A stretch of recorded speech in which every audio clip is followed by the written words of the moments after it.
bien qu'on peut avoir un beau projet, une belle idée, l'aspect business est quand même très important.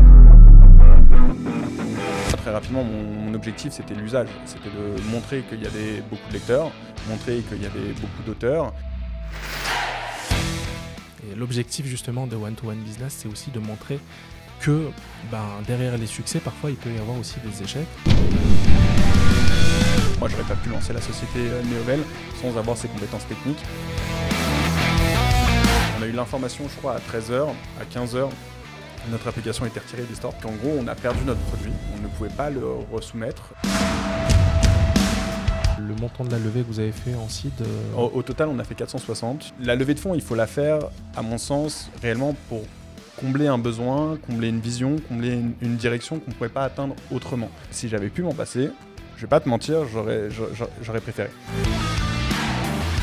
Je pense que le rôle d'un entrepreneur et d'un dirigeant, il est complexe parce que en fait, faut pas se cramer. Enfin, la santé de la société, c'est la santé de son dirigeant et de ses porteurs de projets.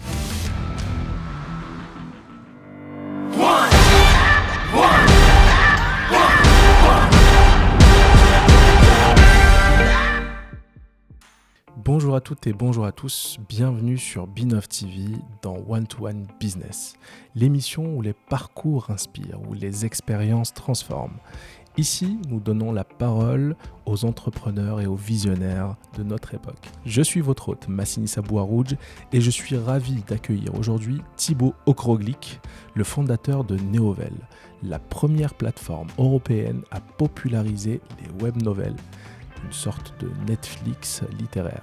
Thibaut nous rejoint aujourd'hui pour partager son parcours entrepreneurial, les coulisses de la création de Neovel et son ambition de révolutionner notre manière de consommer la littérature à l'ère du numérique. Restez avec nous pour une session qui promet d'être aussi instructive qu'innovante. Bonjour Thibaut, merci de nous rejoindre. Merci à toi. Est-ce que tu es prêt à plonger dans les pages de ton aventure avec Neovel? Avec grand plaisir. Ouais. Comme je t'ai dit, moi j'ai découvert ton profil en fait parce que ça fait un petit moment qu'on est potes sur LinkedIn, mais qu'on ne se connaît pas forcément et qu'on n'a pas forcément cherché à aller plus loin que la connexion qui s'est réalisée. Et moi, je me suis rappelé, en fait, quand j'ai découvert que tu avais lancé en fait, ton projet il y a longtemps, je me suis dit, mais c'est génial son truc. Merci. C'est génial son truc, il faut que je me connecte avec cette personne et que je le découvre. Mais la vie fait qu'on ne prend pas souvent le temps d'aller à la rencontre des gens et d'aller découvrir finalement toutes les personnes qu'on a dans notre réseau. Donc là, c'est l'occasion. Je me suis dit, bon, je commence par là, hop, ouais. Il faut que je le rencontre. Bon, en tout cas, j'apprécie la démarche parce que c'est vrai qu'on a tous plein de personnes sur LinkedIn, on ne sait pas ce qu'ils font, ou, quel est leur domaine d'activité. Donc en tout cas, ouais, j'apprécie la démarche et je te remercie de m'accueillir pour pouvoir parler. Avec grand plaisir. Avec grand plaisir. Surtout qu'on va découvrir quand même une superbe boîte qui est Neovel. Mais avant ça, dans l'émission, aujourd'hui, voilà, on a quand même 3 parties importantes. Donc la première, on va parler bien sûr de ton parcours. Dans une deuxième étape, nous allons avoir une discussion plus approfondie sur ton parcours entrepreneurial, les défis, les obstacles, les difficultés. Quand on est entrepreneur, on en a beaucoup. Mais on a tendance à mettre en avant juste les succès. Et l'objectif justement de One-to-One Business, c'est aussi de montrer que derrière les succès, parfois, il peut y avoir aussi des échecs. Et donc là, on les met en avant aussi.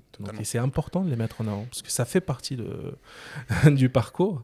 Je te rejoins. À mon sens, elles font tout aussi grandir que les réussites, même parfois plus. Absolument. À condition de prendre le temps aussi de comprendre pourquoi on a des échecs. C'est ça, exactement. Et en troisième partie, bien sûr, les leçons. Commençons par la première partie. Est-ce que tu peux nous parler un petit peu de toi, de ton parcours personnel et professionnel, comment tu as débuté un petit peu ton parcours Avec plaisir. Écoute, je pense que c'est une suite d'opportunités. Hein. C'est souvent le cas d'ailleurs pour les entrepreneurs. À vrai dire, j'ai un profil... je vais me définir un peu comme quelqu'un de curieux, mais pas forcément avec j'avais pas de ligne directrice spécifique tout au long de mes études.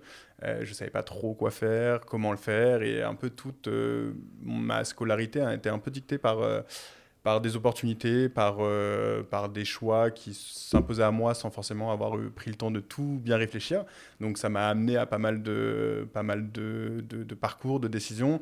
Et du coup, l'une des grandes premières, ça va être de rejoindre une école de commerce.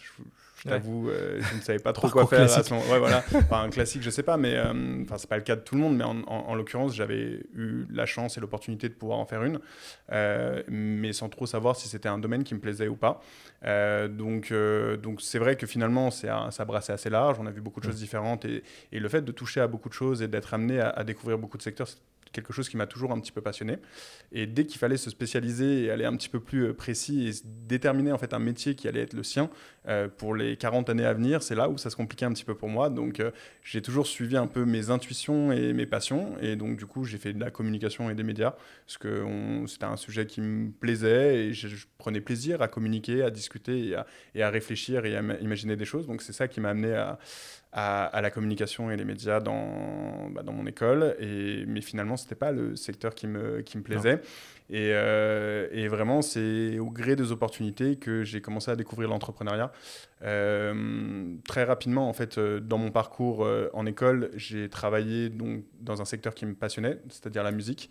Donc j'ai travaillé en toute petite structure au début, donc dans des relations presse, chez Felid, où je faisais de la relation presse web, pour ensuite aller dans une autre petite structure qui était un studio d'enregistrement et un label indépendant. Donc là, j'ai vraiment découvert le travail avec du coup, le dirigeant de la société et vraiment un rôle opérationnel où j'étais amené à toucher à beaucoup de choses et c'est des sujets qui m'ont énormément passionné. Pour terminer en fait en fin d'études, donc mon stage de fin d'études, cette fois-ci dans une grosse structure qui était censée être un peu l'apogée un petit peu de mon début de carrière. J'étais chez Sony Music, dans l'un des plus gros labels et vraiment dans une logique d'assistant communication digitale. Et j'ai pris conscience que ma place était réellement celle d'un pion dans cette structure, de faire ce qu'on me demandait de faire. Et du coup, j'ai pris conscience à ce moment-là que ce qui me plaisait, c'était pas tant le secteur, mais c'était d'être amené à toucher à beaucoup de choses et à réfléchir sur beaucoup de sujets. Et donc, à la suite de ces expériences, d'autres opportunités se sont présentées à moi, on pourra en discuter. Mais j'ai rejoint un projet de création d'entreprise. Donc, c'est sur une application de musique. Justement, ils cherchaient quelqu'un qui avait fait un peu de communication et qui avait touché un peu au secteur de la musique. Donc, c'était une application qui s'appelait Sonder, qui était justement en fait sur repenser un petit peu l'expérience d'écoute à travers 3 critères qui étaient le genre de musique que tu as envie d'écouter, l'activité dans laquelle tu es et l'émotion que tu avais envie de vivre. Ouais. Et donc voilà, c'était intéressant de penser ce sujet-là. Et donc j'ai rejoint ce sujet en early stage. Beaucoup d'apprentissage derrière ce projet, qui n'était pas le mien, mais où j'ai appris beaucoup de choses. Et pour ensuite, après, travailler sur un autre secteur totalement différent, cette fois-ci plus en auto-entrepreneur, sur de l'accompagnement d'une structure qui s'appelle Cefray, qui était sur de la mise en relation de commerce de proximité, pour arriver justement à la création du projet que je dirige aujourd'hui, donc Neovel, qui a été, que j'ai cofondé avec un ami d'enfance qu'on se connaît depuis le CP, et qui est elle aussi basée sur une autre passion, les histoires, et plus précisément la littérature. Et voilà, donc maintenant ça fait 5 ans que le projet est en marche côté Neovel et beaucoup de choses se sont passées. Je serais ravi d'en discuter avec toi. Avec grand plaisir. Et c'est vrai que tout à l'heure, je t'ai présenté un peu comme le Netflix littéraire. Tu m'as dit alors, je vais... Oui, mais non, pas vraiment. Non, mais je comprends l'intérêt justement de lier en fait, notre secteur. Pour présenter les web novels, c'est vrai que c'est un secteur qui est assez niche aujourd'hui en France. On est un peu les pionniers, en tout cas en tant que plateforme de diffusion de ce type de contenu-là. Donc je comprends l'intérêt justement d'apposer un nom, notamment un nom de marque, pour justement définir notre secteur. Donc c'est vrai que tu as fait le choix d'utiliser Netflix, qui est un petit... Enfin, nous, si on doit poser un nom, on présenterait plus sous forme de YouTube, dans le sens où notre plateforme, en fait, Neovel a 2 plateformes, une plateforme de lecture et une plateforme d'écriture. Et du côté de l'écriture, on s'adresse plutôt à des auteurs amateurs, semi-professionnels, et qui cherchent justement à rencontrer leur lectorat, cette fois-ci sur la plateforme de lecture. Et donc, dans cette approche justement un peu plus amateur et dans une logique de professionnalisation, on va plus se rapprocher justement d'un YouTube qui est aussi ouvert, ou sur la création de contenu et de la professionnalisation avec maintenant le métier de YouTuber, qu'un Netflix qui va directement diffuser des contenus qui sont directement professionnel, même si c'est vrai qu'on a des enjeux de qualité chez Neovel et donc on se rapproche de plus en plus soit de la production, soit de la diffusion de contenu produit par des... Des fois, des productions amateurs peuvent être aussi très intéressantes, voire beaucoup plus quali que des fois avec des productions avec des gros budgets. Tout est une question d'histoire et de production et de réalisation.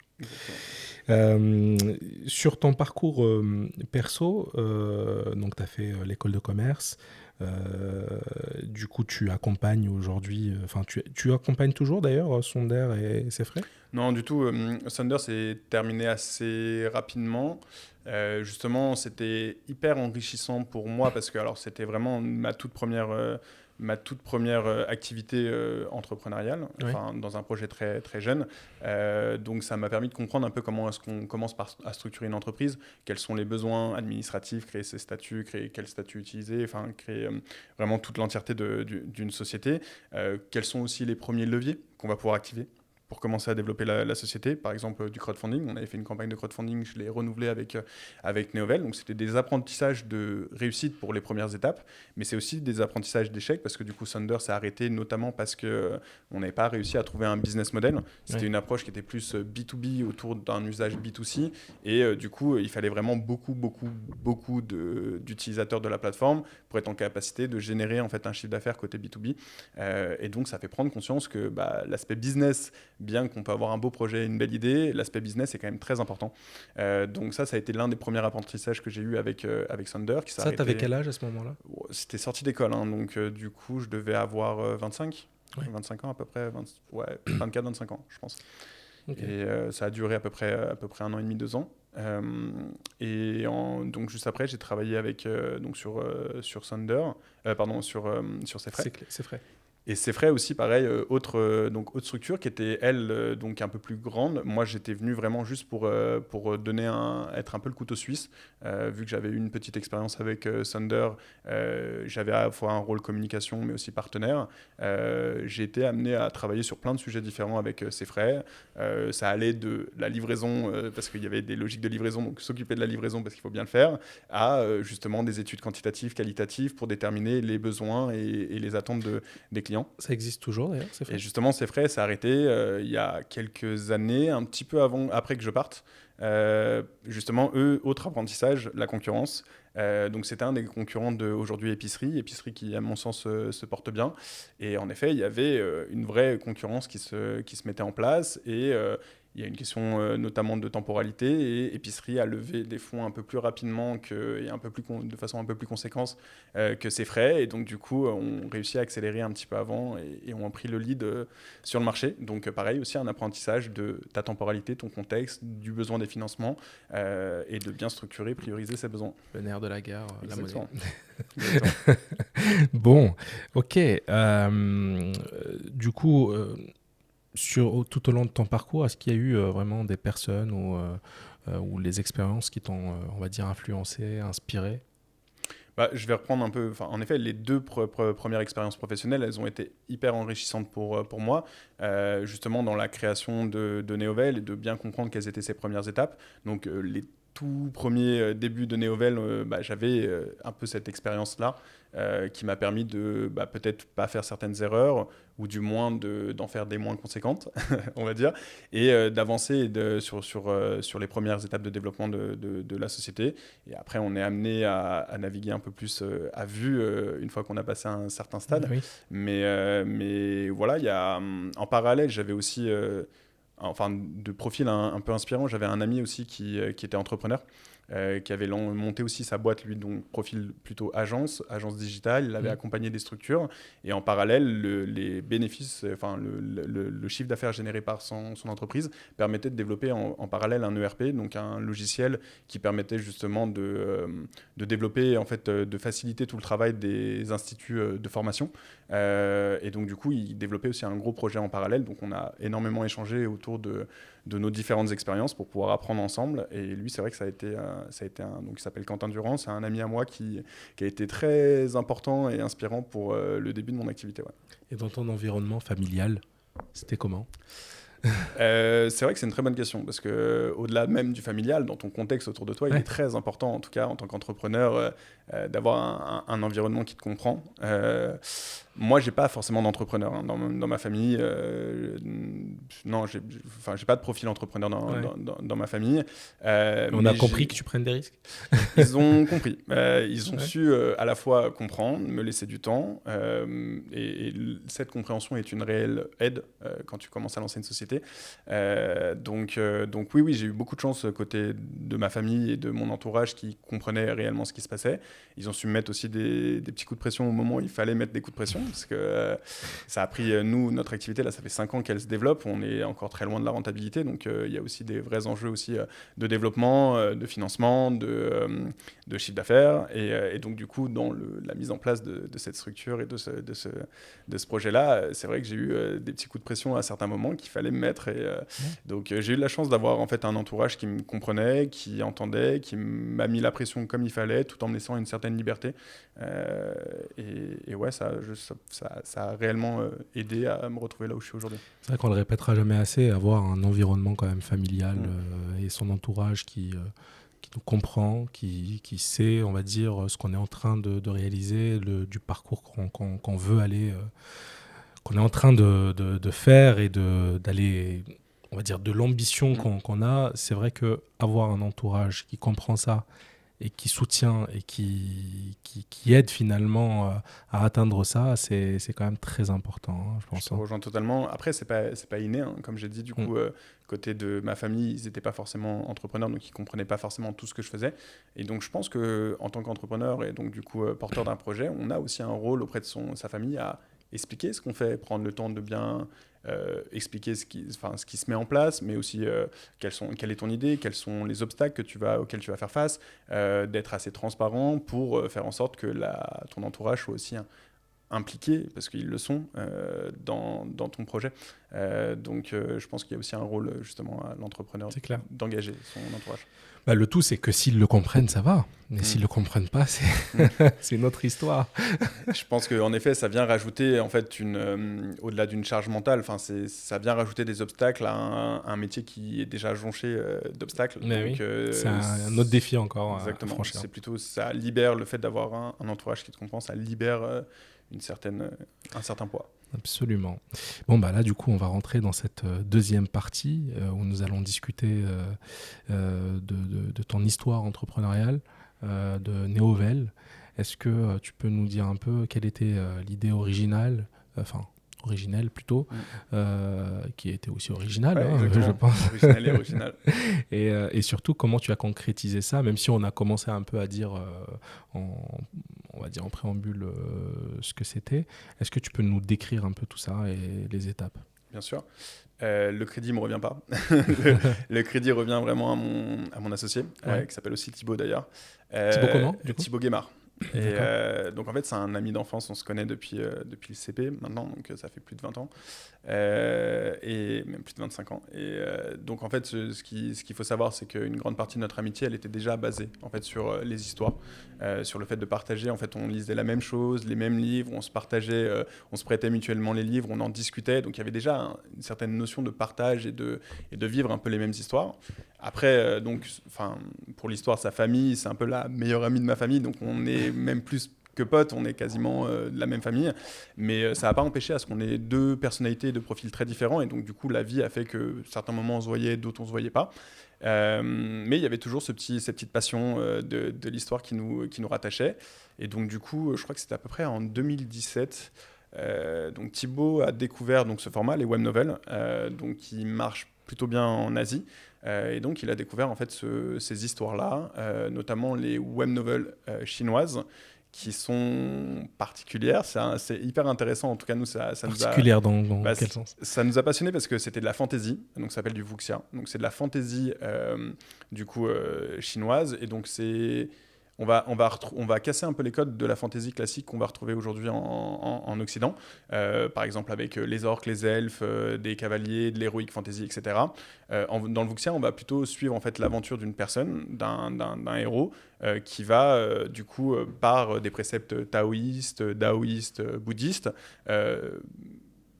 enlight, tu vois, genre de grandir, apprendre, et du coup, par cet apprentissage, la connaissance du monde autour de lui, il va devenir de plus en plus fort. Et donc, en vrai, c'est un peu la journey, donc le chemin de l'histoire, l'aventure de ce personnage qui va commencer mortel pour atteindre, entre guillemets, l'immortalité. Donc, c'est un genre qui est particulier et qu'on a découvert avec les web novels. Et donc, mon associé, quand il a découvert ça, il me l'a naturellement mis entre les mains. Ce qu'il faut savoir, c'est que ces web novels-là, elles sont aussi particulières dans la structure. C'est des histoires qui sont souvent très longues. En moyenne, ça va faire 600, voire 1000, 1500 chapitres. Ah oui. Sachant qu'un chapitre, on va avoir à peu près 8-10 minutes de lecture. Donc c'est des épopées construites sous forme d'arc, avec des sorties quotidiennes. Donc c'est ça, le web novel, aujourd'hui c'est vraiment ce format-là. Et du coup, on est tombé dedans. On est tombé dans l'histoire, on est tombé dans ce format, on a été réellement accroché.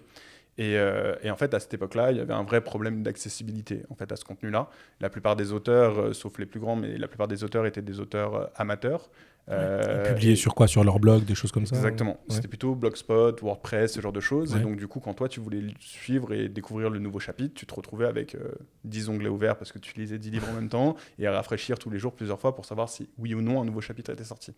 Et donc, mon associé, en tant que développeur, il a créé une application qui référençait ses web novels favorites et qui lui notifiait au tenté de la sortie d'un nouveau chapitre et qui pouvait le lire sur son application. Donc c'est lui qui a commencé comme ça, vraiment dans son coin. De base, il voulait juste résoudre un problème perso, quoi. Exactement. Ça a commencé comme ça et en fait, du coup, on a commencé à en discuter. Moi-même, j'utilisais son application et en fait, on s'est dit si ça me sert à moi, en fait, ça va servir à d'autres personnes. Ça me sert. Exactement. Donc en fait, il s'est connecté au flux RSS de beaucoup plus de contenu pour être donc on référençait plus de 6000 novels à l'époque. Ouais, quand même. Ouais, ça en fait pas mal. Et très rapidement, du coup, on l'a mis sur le Play Store parce que c'était un développeur Android. Donc, du coup, spécifique, on n'était resté que sur Android au début.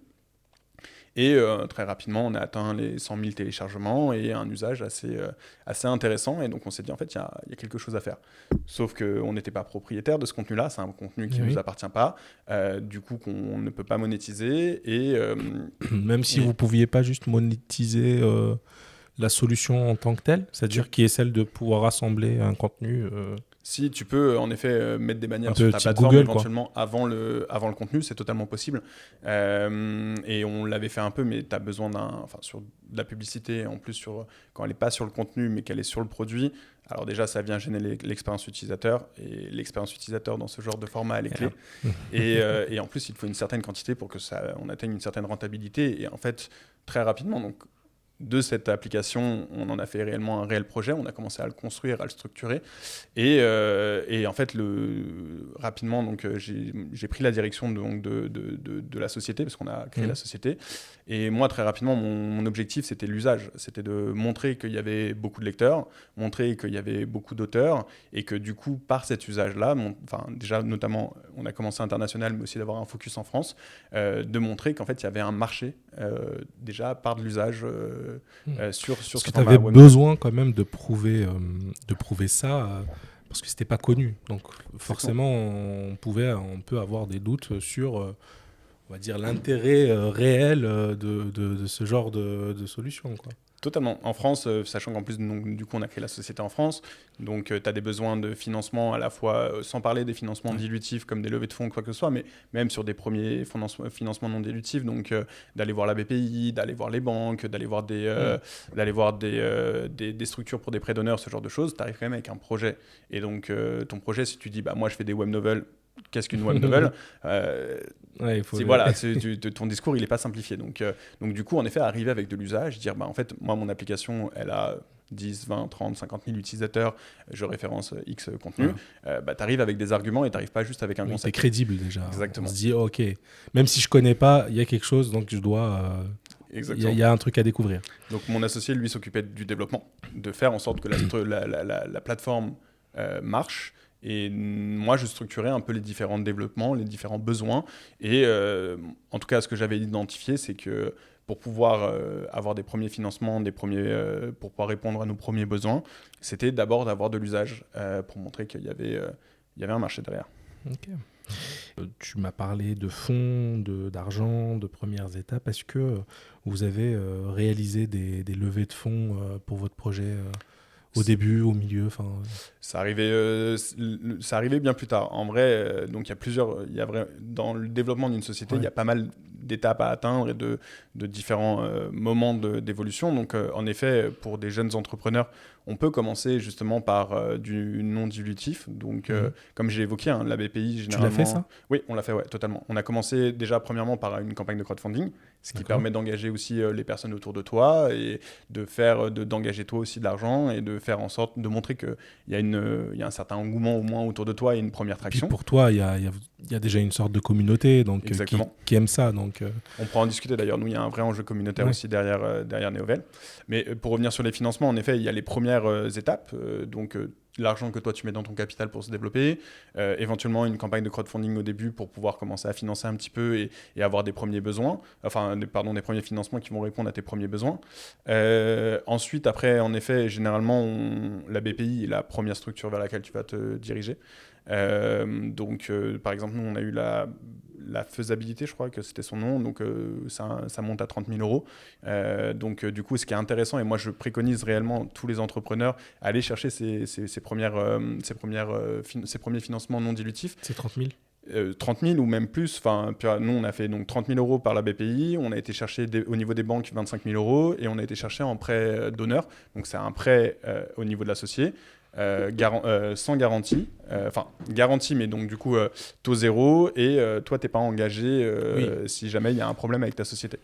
Donc c'est aussi un levier que je préconise d'activer. Et donc du coup par ça on a été chercher, au final après il y a eu d'autres financements, mais on a été chercher à peu près 100 000 euros.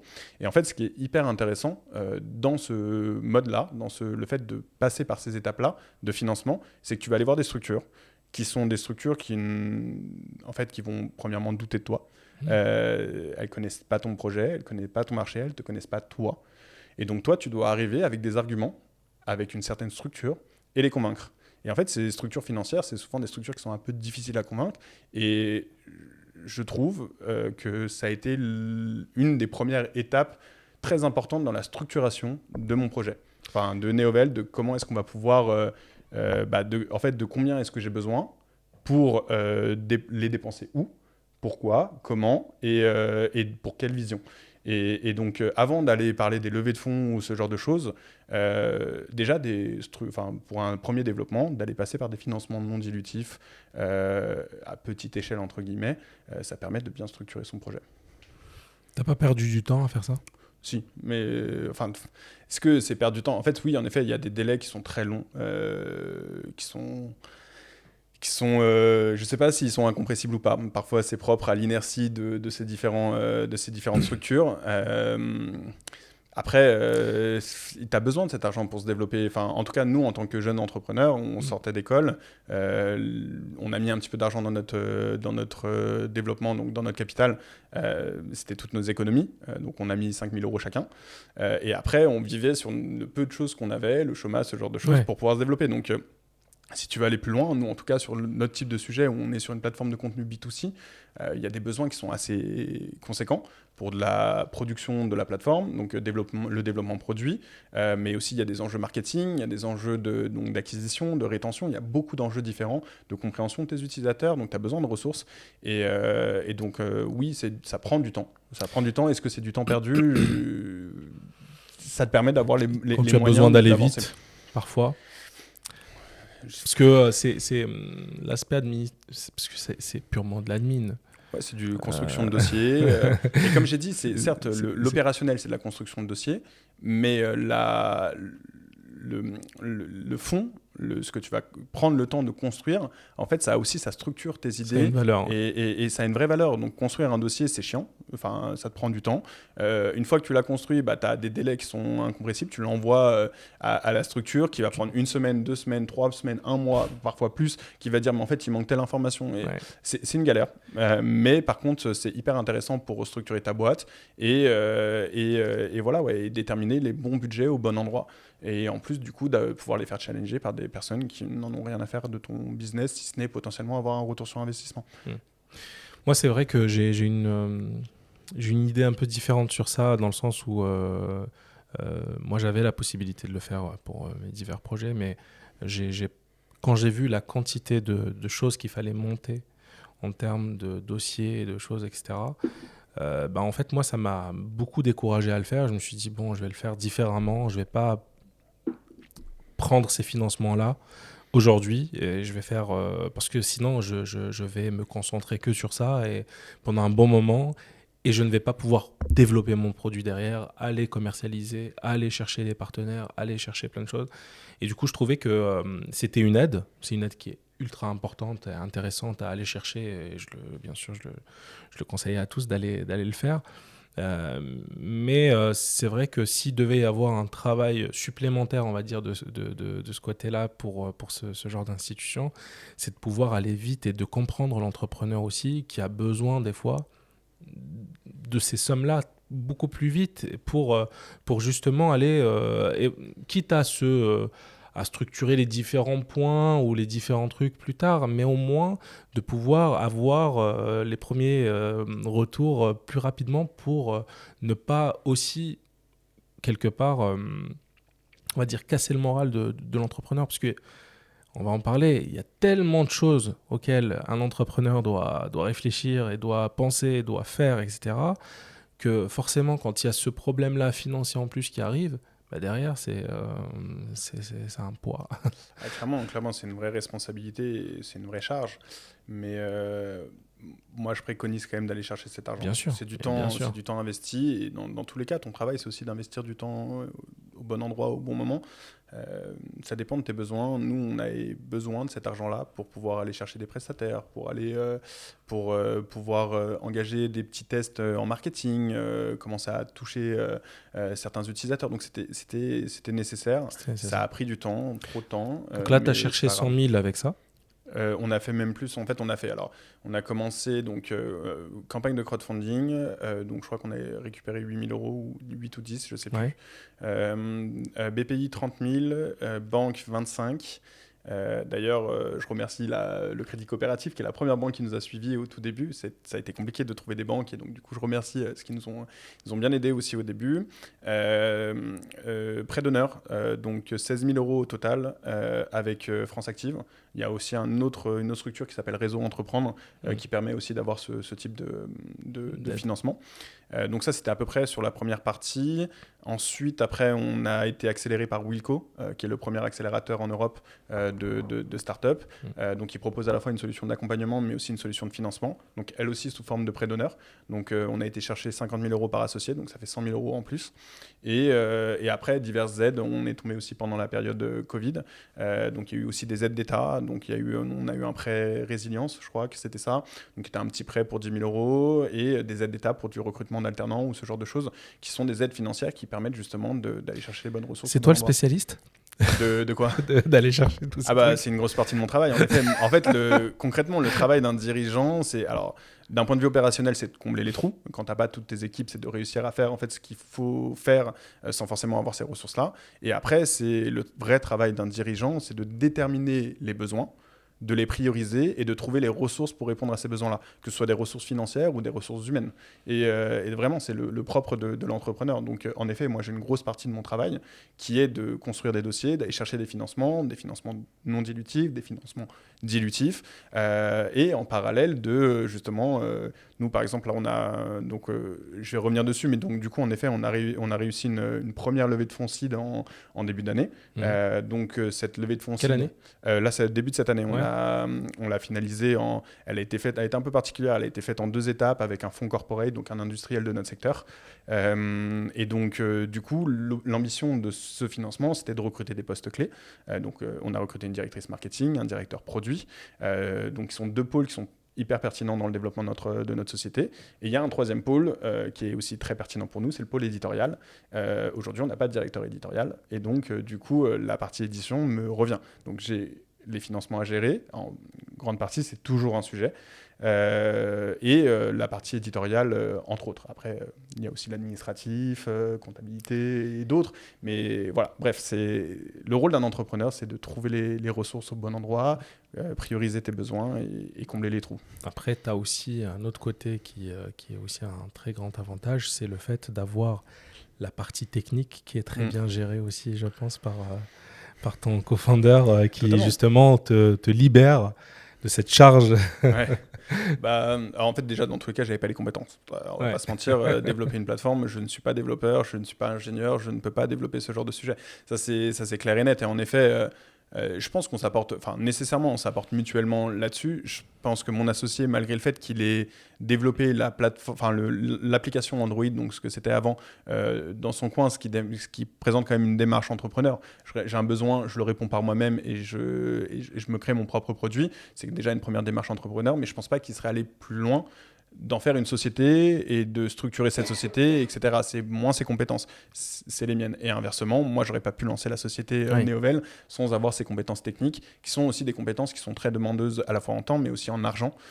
Et en effet, c'est des ressources financières que je n'avais pas dépensées parce que c'était internalisé et géré par mon associé. Et justement, sur la levée en site que vous avez fait début d'année, tu as dit qu'il y avait une partie avec un industriel de ton secteur. C'est qui les industriels de ton secteur ? C'est officiel, donc je peux en parler, mais du coup, c'est un industriel qui s'appelle Média Participation, qui est le 3e groupe éditorial français. Donc, par exemple, ils ont Le Seuil, La Martinière, qui sont des grandes maisons d'édition. Ils ont de la BD aussi, ils ont Dupuis, ils ont Dargaud. Et en fait, c'est l'un des premiers acteurs qui sont aussi sur le numérique. Ils ont une plateforme de Webtoon. Le Webtoon, c'est un peu la même chose que ce qu'on fait en format donc, de la lecture numérique, sauf que eux, en fait, ils numérisent entre guillemets le manga. Au lieu de se retrouver sous forme de planche avec différentes cases, c'est tu slides de haut en bas. Donc en gros, ils ont une plateforme de Webtoon, de diffusion de Webtoon. Ils ont des participations chez ADN qui est sur de l'animé, donc plateforme streaming d'animé. Ils ont aussi des participations chez Microïd, donc jeux vidéo. Et toute cette logique justement un peu numérique, on essaye nous de penser en tout cas l'expérience de production de contenu, de la désiloter, de ne pas voir ça que comme un roman et qui vivrait qu'en roman, mais en effet un roman qui peut devenir une BD, un manga, qui peut devenir une audiofiction, qui peut devenir un animé. Et en fait, toutes ces logiques-là, l'avantage c'est qu'en interne, chez Média Participation, toutes les structures étaient presque toutes là. Et il ne manquait plus qu'une branche web novel. Et du coup, on s'est greffé dans ce sujet-là. Bon. Voilà. Et ok, donc là, le montant de la levée que vous avez fait en seed Au total, on a fait 460, donc avec du corporate et du business angels. Ok. J'en profite de pouvoir en parler. Non, parce que du coup, en fait, c'est un sujet qui arrive assez vite finalement dans la discussion. Et c'est vrai qu'on en parle beaucoup des levées de fonds. Et comme justement, tu parlais de mettre en avant les succès ou ce genre de choses. Ouais. À mon sens, une levée de fonds, il faut bien l'anticiper. En fait, pour moi, c'est pas un succès. Je le considère pas forcément comme un succès. Je le considère comme une étape. Comme je l'ai dit, j'ai estimé que j'avais un besoin financier pour pouvoir atteindre mes objectifs. Et ce besoin financier, il était possible, vu qu'il était assez conséquent et par rapport à ce qu'on avait en interne et par rapport au chiffre d'affaires qu'on générait, etc., j'avais besoin de lever des fonds. Si j'avais pu m'en passer, je ne vais pas te mentir, j'aurais préféré. J'aurais préféré, non pas que ça ne se passe pas bien avec l'industriel et d'avoir une nouvelle personne à mon capital, au contraire. Ils apportent des compétences, ils apportent un regard, ils apportent des fonds, ils apportent parfois de la stabilité, c'est une très bonne chose. Mais la levée de fonds, il faut la faire, à mon sens, réellement pour combler un besoin, combler une vision, combler une direction qu'on ne pourrait pas atteindre autrement. Et en effet, nous, notre projet, c'est un projet qui est quand même relativement ambitieux. Au-delà de l'usage de ce qu'on génère en termes d'utilisation et de repenser aussi l'édition, c'est un Neovel projet qui est aussi ambitieux en termes de besoins financiers. On est une plateforme de contenu, donc on a des gros besoins de ressources humaines, de produire, de développer. Ils sont indépendants, les personnes, les auteurs qui sont sur ta plateforme. Oui, bien sûr. On pourra revenir sur comment Ouais. se structure en effet Néovel de ce côté-là. Mais oui, juste pour finir, en effet, il y a des gros besoins de développement de la plateforme, donc des besoins produits. Il y a des gros besoins, vu qu'on est une plateforme B2C, il y a des gros besoins marketing, de développement aussi de ces sujets-là. Et puis, il y a des enjeux de qualité de contenu. Et donc, du coup, pour ce faire, on a été justement voir chez ceux qui maîtrisent notre secteur aujourd'hui, qui sont les Coréens, justement aller chercher des contenus coréens qu'on a traduits et qu'on adapte aussi en France. Et donc, tous ces enjeux-là sont des enjeux qui sont financiers assez conséquents et on avait besoin à ce niveau-là de lever des fonds. Vous n'auriez pas pu le faire encore avec votre communauté? C'était pas possible? Non. En fait, nous, on arrivait à comme j'ai dit, en fait, il y a différents stades et différents besoins en fonction du développement de la société. Nous, chez Néovel, le premier besoin, c'était d'en faire une entreprise. Premièrement, on était 2 amis, chacun dans son coin. Enfin, pas chacun dans son coin, on a commencé à travailler ensemble, mais 2 amis moi, je connaissais un tout petit peu le monde de l'entrepreneuriat, mon associé pas du tout. Et donc, comment est-ce qu'on crée une société et comment est-ce qu'on pense un projet comme je l'ai évoqué au tout début, on référençait des web novels. Donc, on n'était pas propriétaire de contenu. Donc, identifier quel était notre besoin. Notre besoin, c'était avoir du contenu qu'on va pouvoir monétiser, donc de ne plus être juste référenceur, mais d'être diffuseur de ce contenu-là. Donc on a créé une plateforme de diffusion, qui est aujourd'hui notre plateforme d'écriture. Donc ça, c'était la première étape. La deuxième étape, c'est donc ça nous a permis d'aller chercher des premiers financements qui sont des financements non dilutifs. La deuxième étape qui est arrivée un petit peu plus tard, donc c'est de pouvoir montrer qu'il y a de l'usage, à la fois de l'usage à l'international, parce on est anglophone, on a du contenu anglophone et du contenu francophone, donc aller chercher de l'usage, et notamment en France, pour pouvoir justement séduire et convaincre des investisseurs, cette fois-ci externes, donc la question de la levée de fonds, pour pouvoir ensuite aller plus loin. Donc là, nous, on a finalisé cette première étape. Nous, notre enjeu maintenant, une fois qu'on a l'usage, c'est de démontrer la traction commerciale, business de notre secteur. Montrer que, certes, on a pas mal d'utilisateurs. On était à 180 000 visiteurs mensuels sur la plateforme le mois dernier. Donc, on a quand même du trafic. On a 5 000 auteurs sur notre plateforme. On a une profondeur de catalogue. Maintenant, comment est-ce qu'on le monétise et comment est-ce qu'on en fait, un business qui tend vers la rentabilité? Et comment vous faites alors? On a changé de business model. Ça, on pourra en discuter, mais on a repensé un petit peu le business model. Ça, en fait, pour expliquer comment est-ce qu'on a fait, je vais reprendre peut-être encore une fois un petit peu d'historique de la société. Vas-y. Je suis désolé, je fais des bonds à droite à gauche, mais c'est important pour expliquer concrètement. Donc, je vais réexpliquer concrètement ce qui est Néovel. Voilà, et c'est mieux. Comme ça, on voit. Ça sera plus simple. Parce que c'est vrai que je t'avais dit tout à l'heure, vous avez des indép, mais du coup, comment clairement on utilise Néovel et comment ça fonctionne et c'est quoi votre modèle, c'est quoi comment fonctionne l'idée, on va dire, au quotidien? Ouais. Alors, du coup, on a 2 plateformes. On va avoir une plateforme de lecture et une plateforme d'écriture. Ce qu'il faut savoir, c'est que ces 2 plateformes sont gratuites à l'accès. Donc, notamment, je vais commencer par le pan auteur, donc la plateforme d'écriture. On s'adresse à des auteurs amateurs, semi-professionnels et éventuellement quelques professionnels, mais la grande majorité de nos auteurs sont des auteurs amateurs et semi-professionnels. Donc, c'est en fait des personnes qui ont décidé d'écrire, de commencer à écrire une histoire. On fait que de la fiction. Donc, qui ont décidé, qui ont une histoire en tête, qui ont décidé de la poser sur papier et qui cherchent un lectorat. Donc, en gros, quand ils viennent sur notre plateforme d'écriture, ils ont à créer un compte, ce qui permet d'accepter nos termes of service qui autorisent la diffusion de leur contenu. Et après, en interne, ils se retrouvent avec un logiciel qui leur permet d'éditer leur texte, le publier, le diffuser, d'accéder à des données aussi, d'accéder à de la documentation qui leur permet d'expliquer comment est-ce qu'ils peuvent améliorer leur contenu. Donc, qu'est-ce qu'un web novel? On parlait d'évangélisation, comment se construit un bon web novel. Qu'est-ce qu'un bon titre? Comment est-ce qu'on construit une bonne trame narrative? Toute la documentation qui est elle aussi en accès gratuit. L'idée, c'est de permettre aux auteurs amateurs de construire leurs propres armes pour se professionnaliser. Donc la plateforme est ouverte, gratuite à tous. On rémunère nos auteurs sur le chiffre d'affaires généré sur la plateforme par leur contenu. Ils ont entre 15 et 45% des revenus générés par leur contenu qui leur est redistribué directement à eux. Qui sont générés comment? Alors, du coup, justement, on va venir cette fois-ci pan lecteur. Donc voilà, grosso modo, l'expérience d'écriture, pour finir là-dessus, c'est de permettre la professionnalisation de nos auteurs à travers justement un outil numérique donc qui repense aussi l'expérience de l'auteur, parce que l'auteur physique, entre guillemets, donc sur papier, c'est une expérience qui est très solitaire.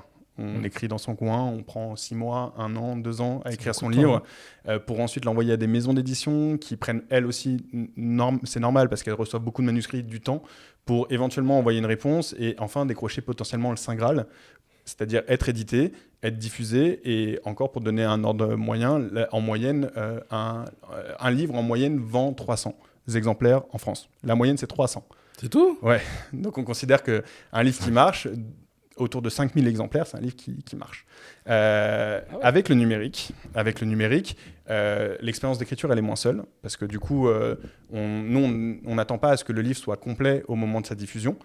Tu peux avoir écrit tes 2-3 premiers chapitres et commencer à les diffuser et déjà tester ton contenu de ce côté-là. Donc tu rencontres ton lectorat beaucoup plus tôt. Tu rencontres plus de personnes, parce que du coup, dans le numérique, on ne parle pas de 300 lecteurs. Et encore, enfin, nous, on a du travail pour faire venir beaucoup plus de monde. Mais par exemple, un de nos contenus, il a plus de 100 000 lectures sur la plateforme. Et donc, du coup, donc, tu génères aussi de l'usage, tu génères un lectorat, tu génères une audience derrière. Et du coup, c'est aussi des arguments pour potentiellement, après, aller vers l'édition classique. Donc, on essaie de repenser l'expérience d'écriture de façon numérique. Je pense que j'ai fini sur le pan auteur. On va switcher. Cette fois-ci, on va sur le pan lecteur. Côté lecteur, pareil, on essaie de repenser l'expérience de lecture. Donc, en gros, pour réexpliquer encore une fois ce qu'est un web novel, c'est une série littéraire. Donc, c'est une histoire qui est construite sous forme de chapitres avec des diffusions relativement régulières. Donc, généralement, on se retrouve avec une histoire qui a les 5 premiers chapitres qui sont gratuits, en accès sur la plateforme et lisible. Tu peux même lire sans avoir de compte. Et après, tu as entre le 5 et le 10, pour les contenus qui sont ce qu'on appelle amateurs, ces contenus-là, tu as un levier de frustration qui vient se poser. C'est-à-dire qu'une fois que tu as lu tes 5 premiers chapitres, ton 6e, tu dois attendre 24 heures pour pouvoir le lire, ton 7e, 24 heures de plus, et ainsi de suite. Donc tu as quand même la possibilité de lire ton contenu gratuitement. Par contre, tu as aussi des moyens de justement lever cette frustration par le temps. Plus vite. En achetant justement des carte bleue. Et ouais, exactement. Et en achetant des packs de chapitres. Et donc on t'achète pas le livre en entier, tu achètes des packs de chapitres et tu les consommes où tu veux, comme tu veux. D'accord. Donc tu vois, tu peux commencer à lire tes 5 premiers chapitres d'un livre, tu t'attends 24 heures pour ton 6e, tu lis ton 7e, tu l'achètes parce que du coup tu as été bien pris dedans. En fait, tu te rends compte que ton histoire, elle te correspond pas, tu n'es pas obligé d'acheter le livre en entier, tu peux directement switch à autre chose et les chapitres que tu as achetés, tu peux les consommer ailleurs. Donc il y a aussi une autre façon de consommer et Ça, c'est le modèle actuel. C'est le modèle actuel. Exactement. Avant, c'était quoi ? Avant, il n'y avait pas cette frustration par le temps. La plateforme, elle était gratuite au début, quasiment. On avait quasiment 95% de notre contenu qui était gratuit. Il n'y avait pas ce modèle de levier de frustration par le temps. Et donc, du coup, tu pouvais consommer l'entièreté des contenus amateurs gratuitement et sans limite de temps. Et même sans avoir à créer de compte, d'ailleurs. Donc, en gros, pour nous, il y avait des enjeux à créer un moyen de monétiser ces contenus-là. Donc, on a justement réfléchi à cette question du levier, de la frustration par le temps. Et on avait donc sur la plateforme 95% du contenu qui était gratuit et les 5% restants, c'était des contenus qu'on avait sélectionnés.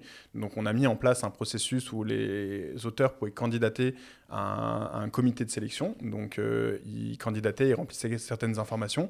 Ça passait entre les mains d'un comité de lecture qui, sous 3 semaines, leur envoyait une fiche de lecture pour expliquer ce qui allait pas, et si oui ou non ils rentraient dans la sélection, donc dans le contenu premium. Et donc du coup ça permettait de monétiser ce contenu-là sous le même modèle, c'est-à-dire d'avoir les 5-10 premiers chapitres qui sont gratuits et après la suite qui est seulement débloquable par chapitre. Mais on avait aussi un abonnement à cette époque-là, un abonnement illimité, mais qui marchait pas très bien non plus. Et justement on repense cet abonnement, il y a moyen qu'il revienne dans les mois à venir, mais sous une autre forme.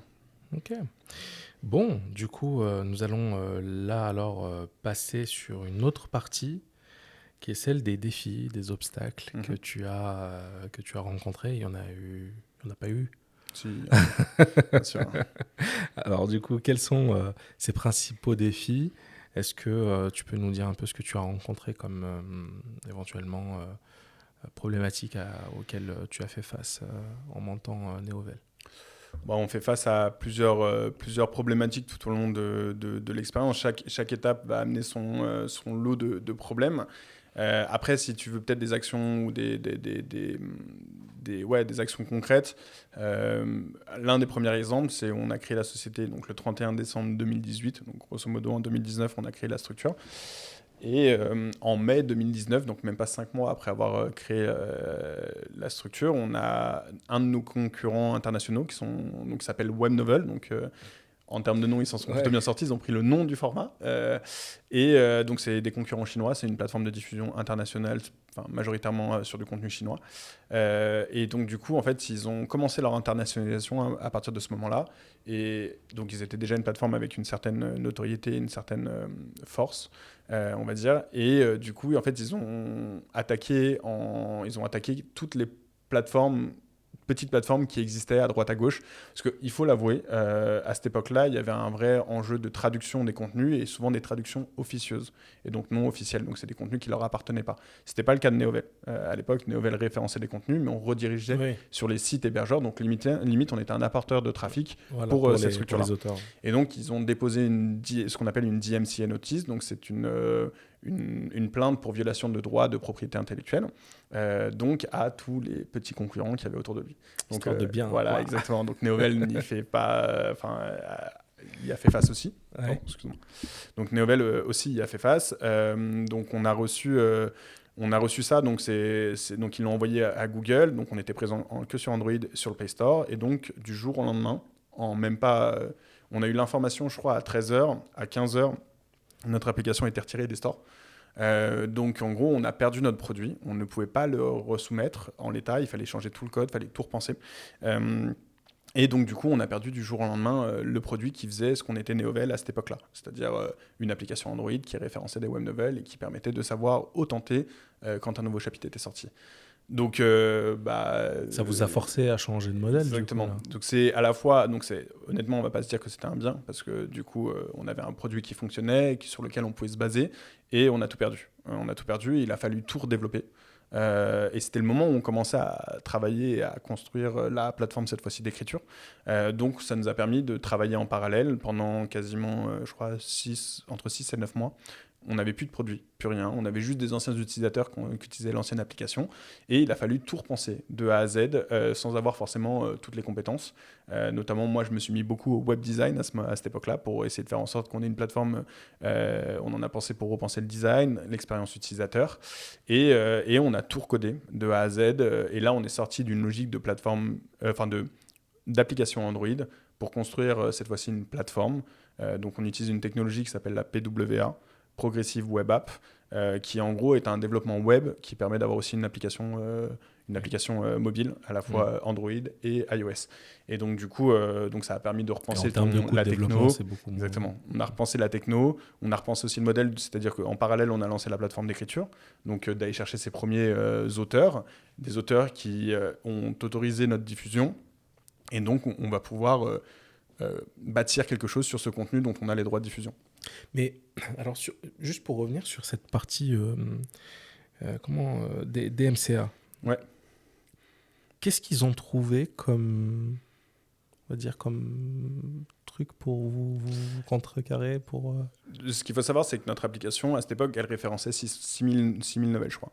Donc en gros, tu avais des novels qui leur appartenaient. Et vous les référencez à travers juste un flux RSS. Exactement. Donc en gros, en fait, quand tu cliquais sur le... Enfin, on te disait, il y a un nouveau chapitre qui sort. Quand tu cliquais dessus, tu étais redirigé sur WebNovel. Donc on faisait de l'apport de trafic. Oui. Donc en quoi c'est problématique ça ? On se rejoint là-dessus. Mais du coup, en effet, nous, il n'y avait pas de raison à cette DMCA notice. Mais donc nous, on a contacté Google, on s'est défendu, on a même fait appel à des avocats, on travaillait avec des avocats à cette époque-là, et on a essayé au maximum d'être ne serait-ce qu'entendu, et ça n'a jamais été le cas. Et donc du coup, très rapidement, il a fallu se rendre à l'évidence qu'on n'aurait jamais de réponse, qu'on avait perdu notre produit et qu'il fallait avancer, quoi. Incroyable. C'est des choses qui arrivent. Mais c'est fou parce qu'on se dit quand même, bon, vous n'enfreignez pas vraiment un problème. Parce que à ce moment-là, il faut dans ce cas attaquer Google, qui référence toutes les plateformes. Bonne chance quand non, mais je veux dire, entrepreneurs. Si c'est ça, parce que vous faites juste du lien finalement chez eux. Je pense qu'on n'était pas les seuls, loin de là. Hein. Donc il y a pas mal de... Tous les jours, il doit y avoir des problèmes comme ça. Peut-être qu'ils ont trouvé le fait de... C'est-à-dire, si c'est des contenus dont ils sont propriétaires, peut-être dire qu'ils choisissent où ils souhaitent les diffuser. Et encore. Oui, ça peut être une argumentation qui peut se tenir. Après, fait, ils ont les moyens, en en tout cas, avec les bons dans tous les avocats cas, pour aller chercher la petite bête, quoi. C'est ça, on faisait face à un mastodonte. Pour information, Webnovel, le propriétaire de Webnovel, c'est Tencent. Et Tencent, c'est l'une des plus grosses entreprises chinoises dans les bots, dans l'informatique. Donc, c'est une structure qui rivalise avec des Google en termes de poids financier. Donc, on ne faisait pas le poids. Enfin, on était un jeune projet qui commençait à se lancer. Et en fait, nous, cette plainte, ils doivent en recevoir beaucoup Google sur le Play Store. Et en fait, c'est analysé par des robots. Donc, en fait, on était face à des bots et on ne pouvait pas répondre, on ne pouvait pas réagir. Enfin, on a réagi, on a essayé de passer par des chemins. Moi, j'ai essayé de faire jouer des contacts. J'avais des contacts chez Google, etc. Et ça n'a jamais passé. Mais il y a un moment, en fait, ça ne sert à rien de s'entêter. Et en fait, il vaut mieux avancer et passer à autre chose. Et est-ce que tu as les moyens de rebondir et d'avancer? Parce que parfois, ça peut être des trucs qui bloquent totalement le développement de ton entreprise. Nous, on avait les moyens en interne de pouvoir repenser le projet. On avait le temps de le faire. Donc, on a perdu beaucoup de temps, mais ça fait partie. Et du coup, Webnovel, là, aujourd'hui, font la même chose que vous. Enfin, vous faites la même chose que... Du coup, vous avez créé le même... et vous êtes leader en Europe. Exactement, mais en fait on ne le fait pas de la même façon. En gros, il y a nécessairement des différences culturelles. Déjà, en fait, sur un contenu occidental, donc sur des contenus réellement... Tu vois, j'ai expliqué tout à l'heure la différence entre leur fantasy et la nôtre. Du coup, eux, ils sont leaders sur la création de contenu de ce type de fantasy. Nous, entre guillemets, on commence à produire ce type de contenu, donc c'est très récent. Mais en tout cas, il n'y a personne qui est placé sur cette production-là. Il va y avoir après plein de petites différences. On n'a pas exactement le même business model. On a un enjeu communautaire qui est un petit peu plus fort que chez eux. Il y a une approche éditoriale qui, nous, est empruntée justement de l'édition française, qu'ils n'ont pas du tout. On a des partenaires qui ne sont pas les mêmes. En fait, il y a une différence quand même d'approche, une différence culturelle qui amène à ce que c'est un concurrent sur le format, mais ils ne le font pas de la même façon que nous. C'est-à-dire que vous avez des auteurs chez vous qui sont aussi auteurs chez eux ? Ça arrive, on en a quelques-uns. Alors après, du coup, Webnovel, malgré le fait qu'ils aient le nom du format et qu'ils soient très connus en Chine, en France, Europe, c'est pas là leur cœur d'activité. À la rigueur, donc ils sont très forts en Asie et ils sont aussi assez forts aux États-Unis. Donc à la rigueur, c'est plutôt les contenus anglophones qui vont éventuellement se retrouver sur Webnovel et sur Neovel. D'accord, ok. Et ça pose pas un problème. Ils vont pas venir vous chercher pour vous dire. Là, c'est l'auteur là du coup qui décide de ce qu'il fait de son. Exactement. L'auteur n'a pas signé de contrat avec Webnovel, de contrat d'édition ou de contrat d'exclusivité, et donc est libre de déposer son contenu où il veut. Et en déposant son contenu chez nous, il engage sa responsabilité qu'il a le droit de le déposer chez nous. Donc nous, on est sécurisé d'un point de vue légal de ce côté-là. Il l'autorise, c'est la responsabilité de l'auteur de diffuser son contenu chez nous. Mais en effet, tu as raison, on a des vrais enjeux d'exclusivité, parce que du coup, si notre contenu se retrouve chez nous, s'il se retrouve ailleurs, sur quoi est-ce que tu peux travailler ? Tu peux travailler sur le prix, tu peux travailler sur l'expérience, tu peux travailler sur la communauté, tes valeurs, etc. Mais c'est quand même plus simple si tu as un contenu qui est présent que chez toi. Ouais, et puis surtout là aujourd'hui, tu deviens, t'es leader en Europe. Ouais. Tu peux te dire, je m'installe ici et je fais en sorte que mes auteurs soient bien chez moi et n'aillent pas voir ailleurs parce que justement, ils sont très bien traités chez moi et voilà. C'est une approche qu'on essaie de faire. On est les seuls à rémunérer tous nos auteurs. Alors du coup, à partir du moment où ils génèrent du chiffre d'affaires, parce que du coup, on redirige un pourcentage des bénéfices générés par leur contenu.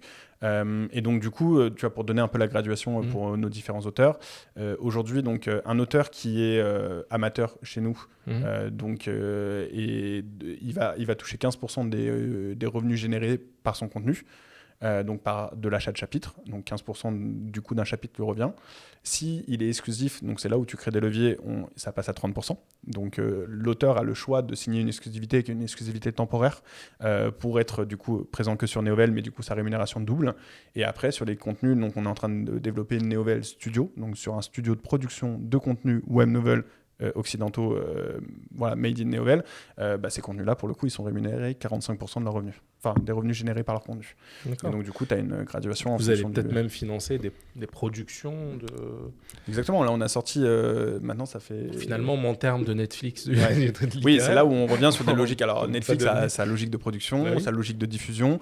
Et ça, en effet, on est... Pour donner un ordre d'idée, donc ça c'est quelque chose qui va être en ligne à partir de début janvier. Mais là en fait on bouge un peu, donc on a les contenus amateurs, on a des contenus qu'on appelle sélection, donc qui sont des contenus qui ont un label qualité. Ils sont passés entre les mains d'un comité et on sait que c'est des contenus de qualité, donc entre guillemets on les labellise sur notre plateforme. Et donc après donc voilà, ça c'est la base du contenu et on est en train de développer une logique Neovel Studio et diffusion. Et donc là, l'idée, c'est qu'on commence à travailler avec des studios de production de web novels.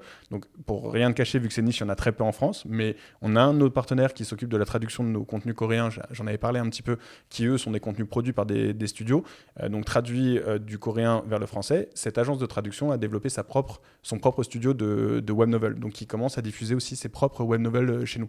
Donc, son studio s'appelle Flibusque. Et donc, du coup, voilà, il y a des contenus professionnels qui commencent à être créés en France par des acteurs français. Pour le coup, eux ne sont pas des maisons d'édition, ils ont vraiment cette logique studio. Mais moi, j'ai un enjeu justement à travailler avec les maisons d'édition pour qui produisent ou coproduisent du coup des contenus pensés web novel pour toucher une audience spécifique. Parce que, encore une fois, j'en ai pas parlé tout à l'heure, mais on touche une audience qu'on pensait qu'elle lisait pas. C'est ce qu'on appelle les young adults. Donc c'est 15-24, mais nous on les pousse un petit peu plus jusqu'à 34 ans. 80% de notre audience c'est des 15-34 ans.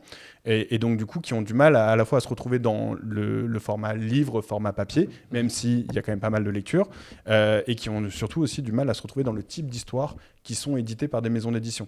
L'avantage du numérique et du contenu amateur, c'est qu'on va retrouver pas mal de nouvelles histoires, nouvelles façons de raconter l'histoire et aussi nouveaux fonds de l'histoire.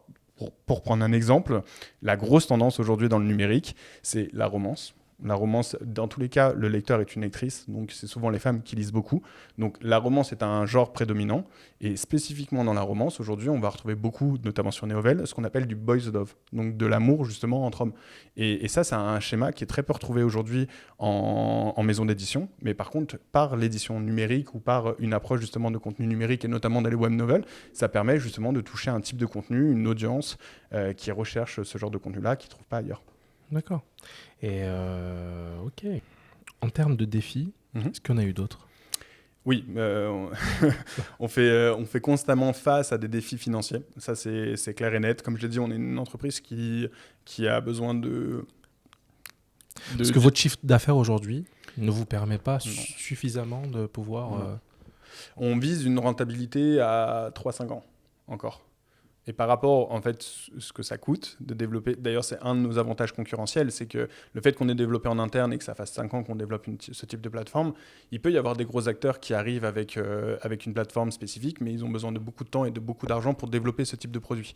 Donc nous, c'est un produit qui est très consommateur, qui est très... Enfin, ça coûte très cher. Qu'est-ce qui te coûte le plus d'argent le développement produit, donc travailler avec des développeurs. Mais c'est ton associé. Ton associé qui gère toujours ça, oui, mais totalement. Du coup, vous avez recruté d'autres personnes. Oui, bien sûr, on a recruté. Là, en équipe produit, on a un directeur produit, mon associé, donc CTO, qui s'occupe de toute la partie tech, mais majoritairement aussi développement en back, et on a un développeur front. Après, dans le marketing, on a une directrice marketing, un community manager, un chargé de vidéo, un performance marketing.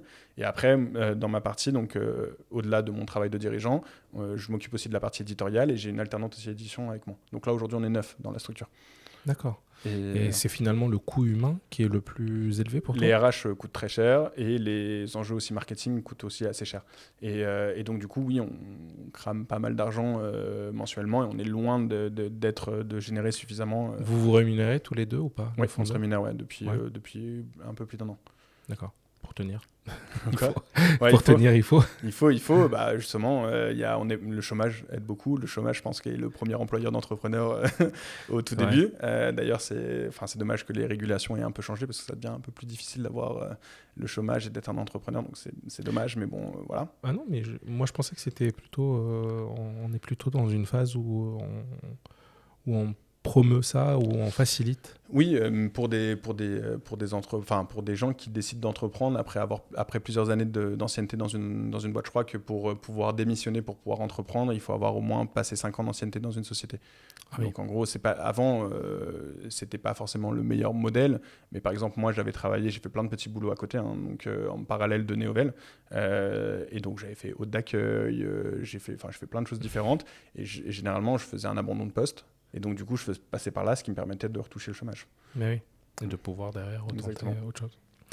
Ok, et donc ces problèmes financiers, justement sur ça, donc ça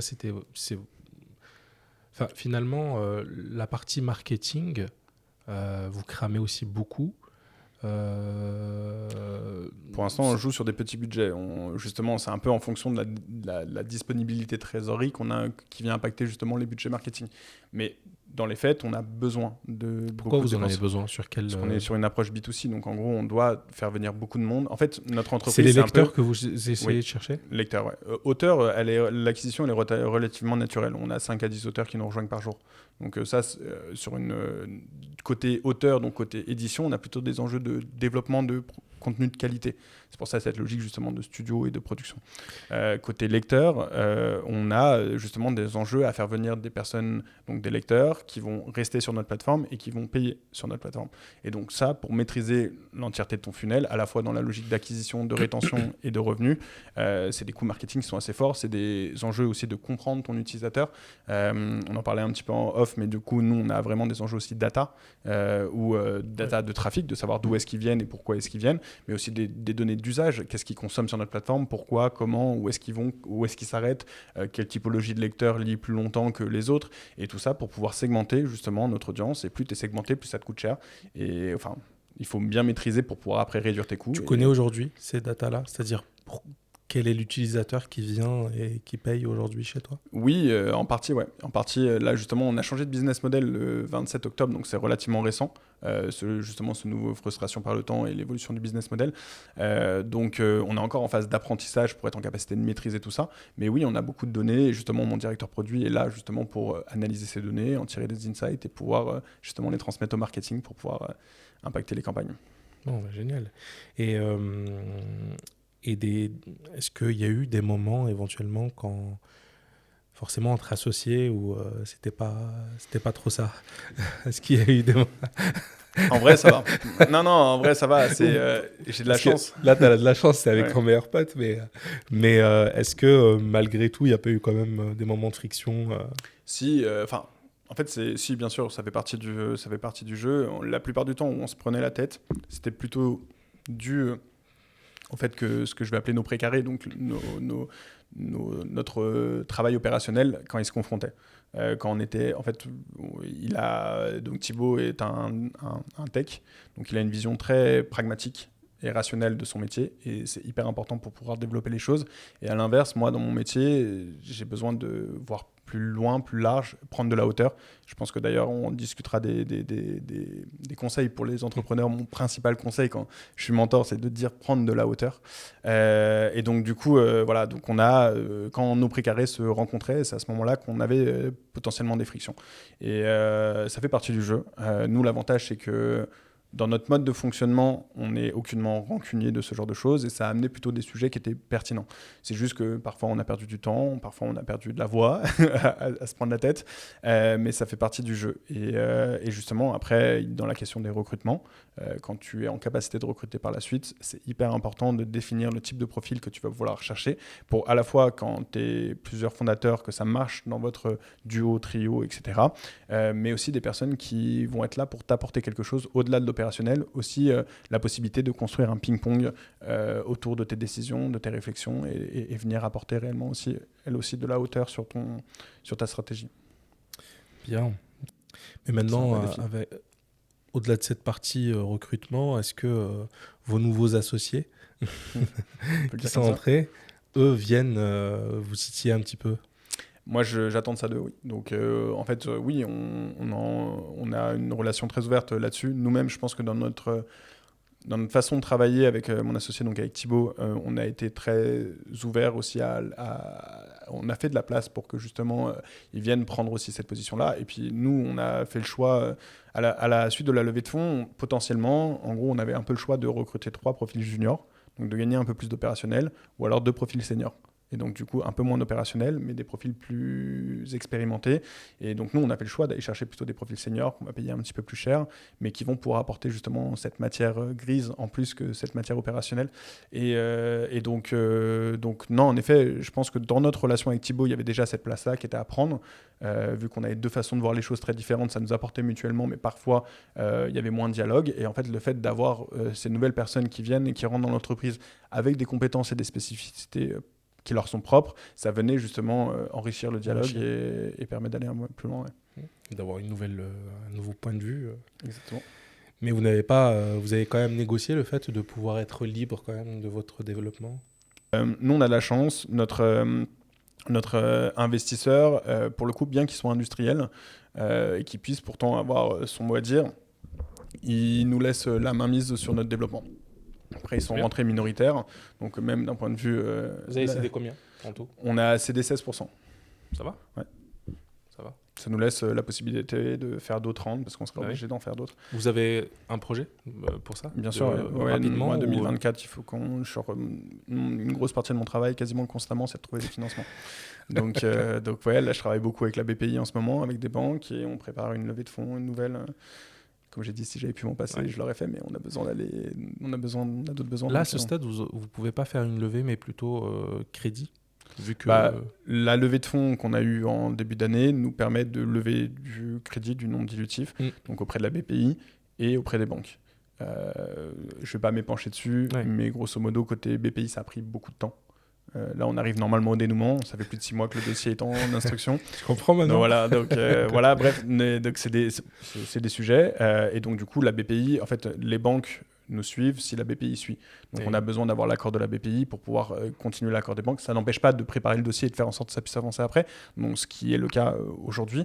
Mais voilà, normalement, je sais pas, peut-être aujourd'hui ou demain, dans ma boîte mail, j'ai le document qui atteste le financement BPI, ce qui va pour moi me permettre de débloquer la partie bancaire et de continuer à avancer là-dessus. Ces financements vont nous permettre de pouvoir nous projeter sur les 6 mois qui arrivent, bien se structurer, continuer à avancer, engager des dépenses marketing, et on prépare du coup une autre levée de fonds dans les mois à venir. Mais tu te rends compte quand même, 6 mois. C'est pas moi qu'il faut le dire. Oui, non, mais je veux dire, si on doit faire passer des messages, moi j'ai quand même des messages à faire passer sur ça. Je trouve que c'est juste hallucinant, surtout quand on sait que le monde startup va quand même très très vite et qu'on est concurrencé par des entreprises et des startups aussi, qu'elles soient américaines, chinoises ou d'autres pays, etc. Je connais pas mal là-bas. Voilà, donc il y a quand même énormément. Et elles ont cette possibilité d'aller très vite parce qu'elles arrivent à obtenir des financements très vite. Et dans la vie d'une startup, 6 mois... Ah ouais, c'est énorme. Et c'est énorme. T'as le temps de te faire bouffer par un gros qui va venir et qui va mettre énormément de millions sur la table. Et sachant que ton travail, c'est aussi d'estimer tes besoins et tes ressources sur les mois à venir. Et donc, quand tu estimes que ça va prendre, je sais pas, 3 mois, et déjà 3 mois pour avoir un financement, tu considères que c'est relativement large et que ça prend le double, oui, ça vient influencer ton pilotage de la société et ça amène des situations justement difficiles, comme tu l'as évoqué, quel type de défi, gérer ta trésorerie sur des temporalités assez courtes, alors que tu pensais aller avoir plus, réadapter tes budgets, ça c'est des défis, et pas faire porter la responsabilité au reste de tes employés ou au minimum, c'est des défis qui sont très compliqués.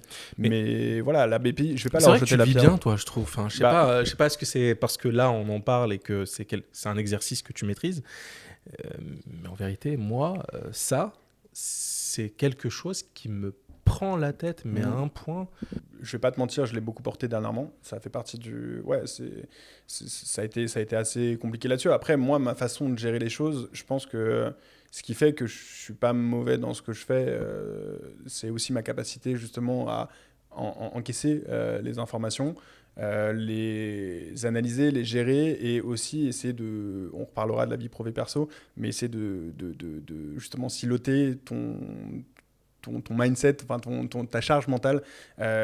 Moi, quand je suis avec la société, ma tête est pensée tourner vers la société. Je porte la charge, la responsabilité que ça implique. Quand je rentre chez moi le soir, la société, je la laisse la plupart du temps à la société, enfin au bureau. T'arrives à le faire? Bien. J'arrive J'arrive à le faire plutôt bien. Je pense que naturellement, je le fais plutôt bien. Dernièrement, avec les délais et qui ont influencé nécessairement la trésorerie et donc du coup ces questions-là, en fait, ce que j'ai le plus de mal ce que j'emporte avec moi, c'est pas tant le stress de ces financements ou ce genre de choses. Ce que j'emporte avec moi, c'est la responsabilité que je fais porter au reste de mes employés. Et ça, c'est ce que j'ai le plus de mal à vivre. Mais voilà, on apprend aussi à vivre avec, on apprend à construire avec le contexte qu'il y a autour de nous et essayer de faire en sorte. Donc ça, c'est une bonne chose. Mais ouais, je voulais revenir juste sur ce que tu as dit parce que c'est des choses qui étaient importantes. Oui, il y a la différence notamment entre les différentes nations, enfin les différents gouvernements et comment est-ce qu'on finance tout ça. Nous, certes, on a eu quelques problèmes avec la BPI. Je ne vais pas leur jeter la pierre parce que je pense qu'ils ont beaucoup de dossiers. Et c'est une bonne chose. Il y a beaucoup d'entrepreneurs, beaucoup de dossiers, etc. Le seul truc que je peux éventuellement leur lancer, c'est plus de transparence. C'est que, OK, notre dossier, il traîne. Pourquoi et quel type de temporalité? Que nous, on puisse aussi réadapter et piloter. Parce que j'ai eu des gros problèmes où je leur demandais des informations et ces informations prenaient 3 semaines, 1 mois à arriver. Et ça, c'est très compliqué pour un entrepreneur de... Tu vois, si tu dis, en fait, oui, il y a un problème, je pense que ce problème il va prendre entre 1 et 3 mois à régler. Et voilà, il faut... Et en fait, il n'y a pas eu de transparence et cette logique, cette non-transparence, cette non-information est plus pénible que finalement le temps que ça prend. Parce que tu ne peux pas piloter. Mais bon, voilà, ça c'est à la rigueur ce que je peux leur dire. Et en effet, après, plutôt dans une logique gouvernementale, je pense qu'en effet, la France est un pays qui a investi pas mal dans l'entrepreneuriat, dans le développement des nouvelles structures. Ça se ressent à l'échelle européenne. Il y a je pense que la France seule n'est pas assez forte. L'Europe a un poids qui pourrait être significatif. Il y a des structures qui se mettent en place, il y a des aides, des subventions, mais qui sont assez spécifiques et assez compliquées à mettre en place. Et en contrepartie, tu vois, on fait face, tu as évoqué les États-Unis, la Chine. Moi, je vais prendre l'exemple de la Corée du Sud, on travaille beaucoup avec eux.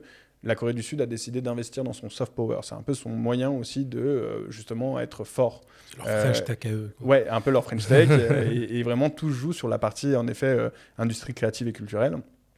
On le voit, hein. Netflix a investi là, pour les 5 prochaines années plus de 2,5 milliards, je crois, dans des contenus coréens. Tu vois, Squid Game a très bien marché, mais il y a aussi les K-dramas, ce genre de choses. Et nous, on est très dit, ils ont investi énormément. Et alors, c'est une donnée que j'avais eue sur un salon professionnel, mais je ne sais pas si elle est vraie, mais ils estimaient que dans le mondial, 60% de la consommation du contenu sur Netflix était du contenu coréen. Incroyable. Pincette. Genre réellement, je l'ai vu dans un salon pro et je ne sais pas d'où vient l'information. Donc je redistribue et je prends ça avec des pincettes. Mais dans tous les cas, ça témoigne quand même en fait, d'un réel soft power du gouvernement coréen.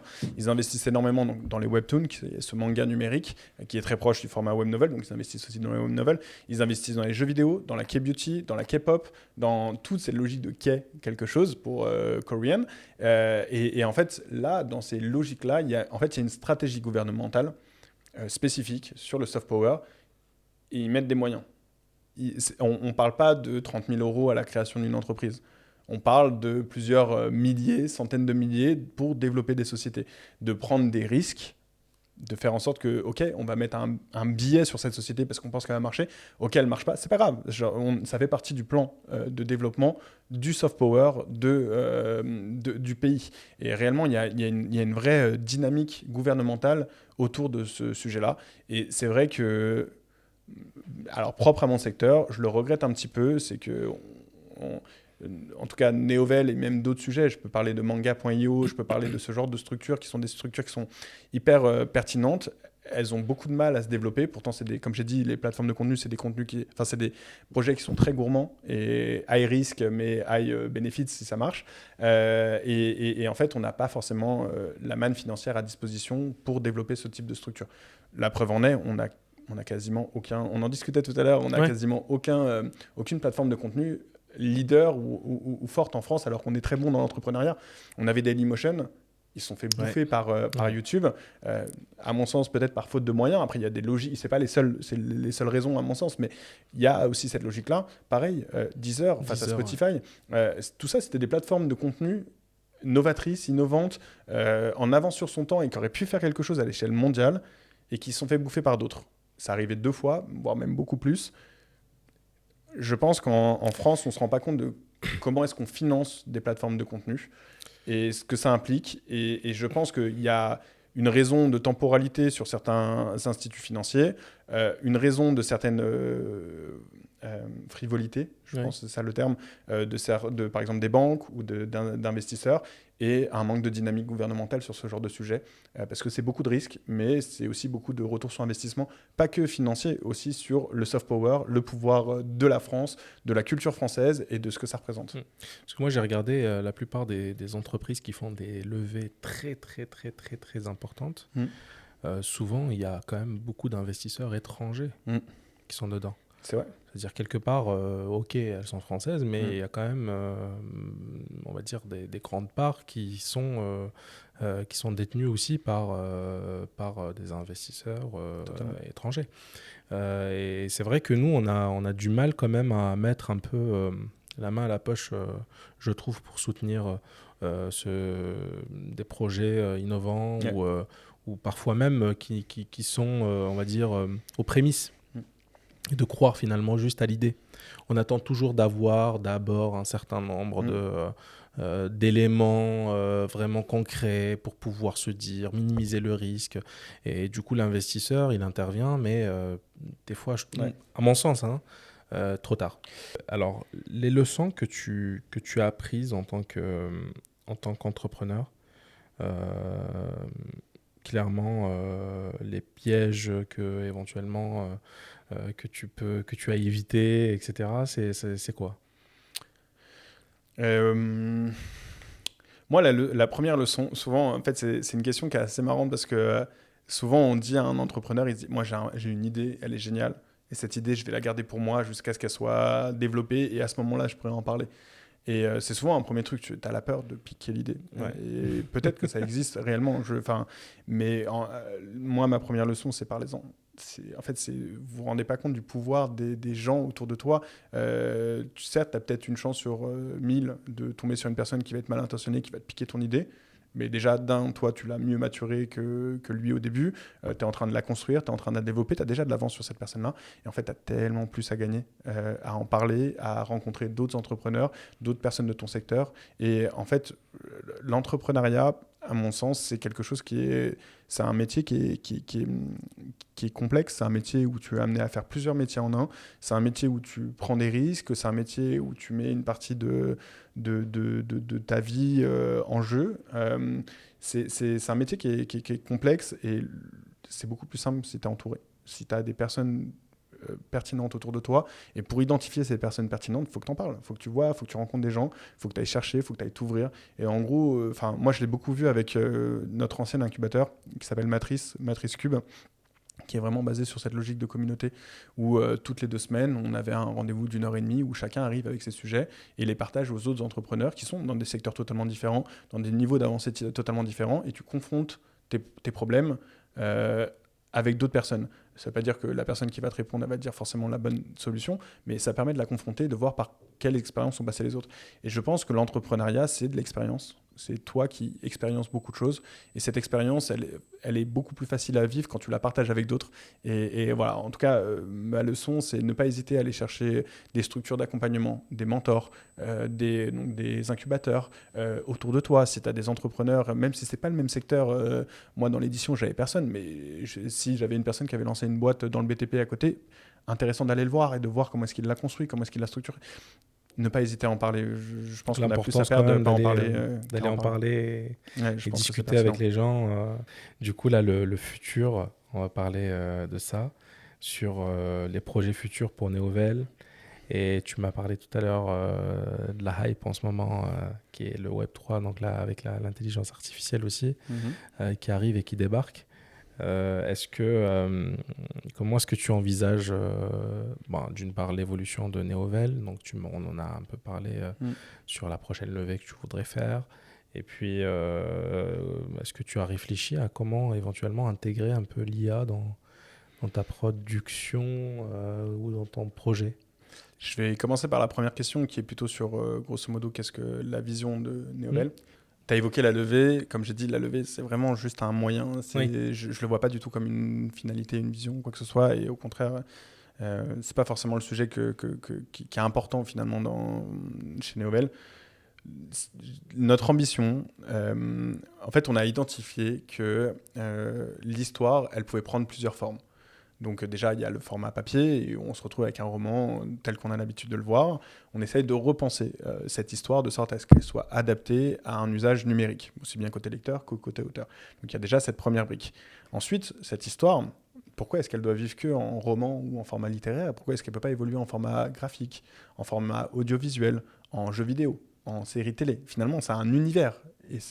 Et en fait, concrètement, ce que cherche à construire Néovel, c'est une certaine porte ouverte à la création d'univers, bien comprendre les enjeux numériques pour pouvoir faciliter et optimiser la création et le développement de ces univers, arriver à des logiques de production pour ensuite aller vers la transformation de ce format-là vers d'autres formats. Et donc on travaille avec différents partenaires, des studios de production de webtoon, des studios de production d'animation, etc., pour ensuite créer vraiment désiloter en fait ce qu'est l'édition d'aujourd'hui, ce qu'est la création d'histoire, et de permettre en fait l'évolution vers d'autres formats. Donc ça, c'est concrètement, c'est ce que Néovel cherche à construire, des univers forts qui peuvent passer la barrière de l'édition vers le... Enfin voilà. Donc ça, c'est plutôt la vision qu'essaie de créer Néovel.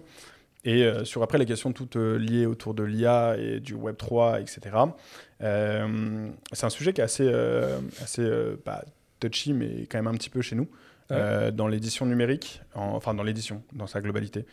Parce que du coup, par l'IA, on peut faciliter la création de contenu, donc la création d'histoire, la création de couverture, la création... Et donc du coup, en fait, à quel point en fait, cet outil vient influencer notre secteur, et je pense qu'il ne faut pas se voiler la face, c'est un outil qui va prendre de plus en plus de place. La direction de Néovel là-dessus, nous, on essaie de favoriser la création d'univers en globalité, mais majoritairement aussi sorti de l'esprit humain. Donc on essaie de favoriser plutôt l'accompagnement d'auteurs, la création des auteurs, et voilà, et aussi de passer plutôt par de l'humain pour de la couverture ou ce genre de choses. On essaie de valoriser au maximum cette matière-là. Par contre, je pense que réellement l'IA va venir s'incorporer dans l'aide à la création de ces univers.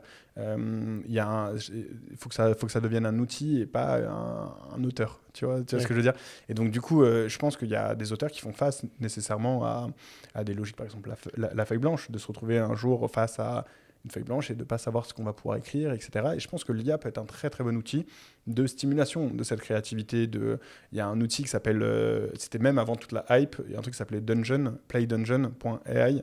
Et en fait, on te demande dans quel univers tu veux développer, quel type de personnage t'es. Et en fait, après, t'écris. Tu vois, il te dit, oui, tu es, je sais pas, tu es un voleur et que tu te retrouves dans une tanière. Et toi, tu tapes, oui, je rentre dans la tanière, je prends une bière. Et t'as l'IA qui va te répondre par écrit en disant, oui, alors tu prends ta bière et en fait, tu te bats contre le... Bref. Ouais. Et ça te pousse, en fait, à juste toi, en jouant, entre guillemets, en passant par du ludique, tu peux stimuler un peu ta créativité. Et ça peut venir servir la création. Donc pour l'instant, c'est pas du tout une orientation stratégique de la part de Néovel de partir là-dessus. Mais en tout cas, si jamais il devait y avoir une certaine direction autour de l'IA ou ce genre de choses, l'idée serait plutôt de le considérer en effet comme un outil plutôt que comme un remplacement entre guillemets de ce que peut apporter un auteur ou ce que peut apporter une maison d'édition ou ce que peut apporter... Il y a des choses, on va dire, parce qu'aujourd'hui, comme tu disais, des histoires, elles peuvent être racontées par l'IA. Et moi, j'ai fait quand même pas mal de tests sur ça, parce que j'écris aussi des fois à mes heures perdues des histoires. Et c'est vrai que je trouvais ça ultra impressionnant. Surtout dans ChatGPT fonctionne et comment on arrive à créer des histoires de fous, et surtout là avec les dernières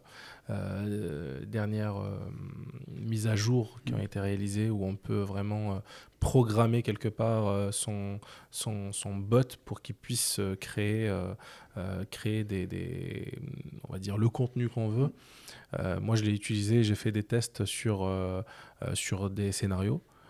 Où je lui disais, voilà, tu me crées telle chose, telle histoire. Bon, je le guide bien sûr un petit peu, et je lui demande de me créer le storyboard derrière de toute l'histoire, de tout le truc. Et puis là, on voit aussi des IA qui avancent sur la création de vidéos, donc juste avec du texte.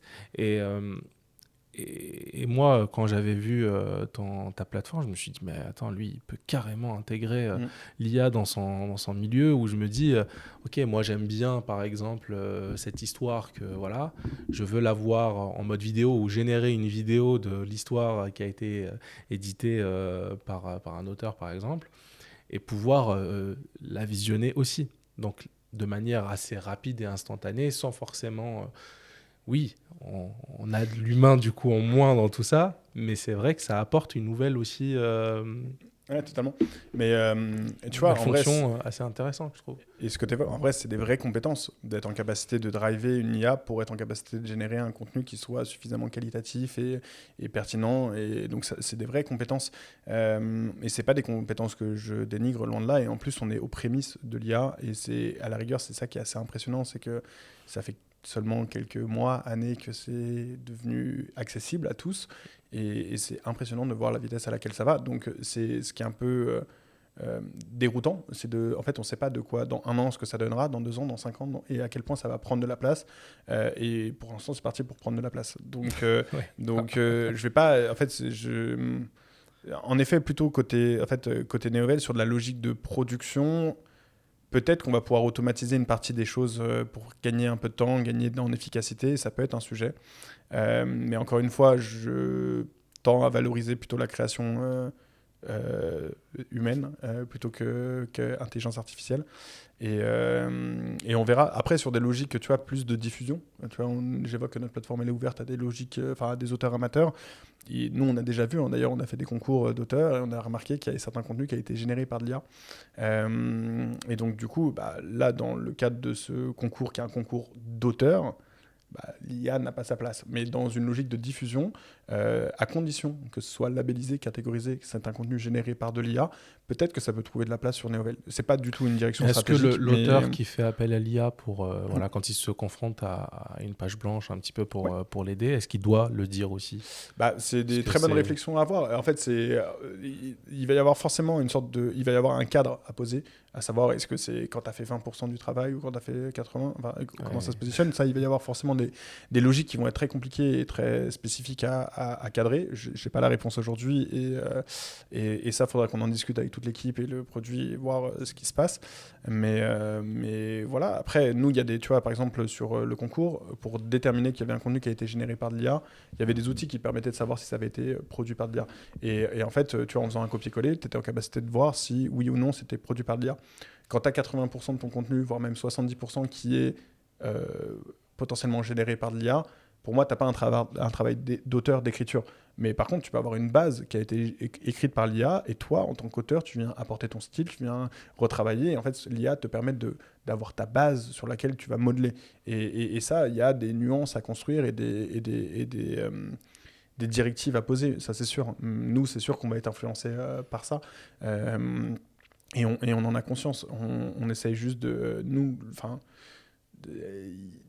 Ce qui nous tient à cœur, c'est la création d'histoires. Plutôt, ce qui est fascinant, c'est la capacité à l'humain de créer des histoires. Pour l'instant, dans un court terme, on essaierait de garder ça au maximum. Sur un long terme, parce que ce serait con de se dire que on est totalement fermé à ça et que Vos concurrents le font pas aujourd'hui? pas de ce qu'on a vu. On a quelques projets qui commencent à naître plutôt sur du Web3. Et le Web3, d'ailleurs, plutôt de logique NFT, est par contre particulièrement intéressante dans une logique de propriété intellectuelle côté auteur. Il y a des vraies logiques de plagiat. Notre plateforme, on essaie de sécuriser au maximum le contenu, mais il y a toujours moyen de hacker et enfin, tu vois, pour des personnes qui ont des compétences spécifiques, de récupérer le contenu.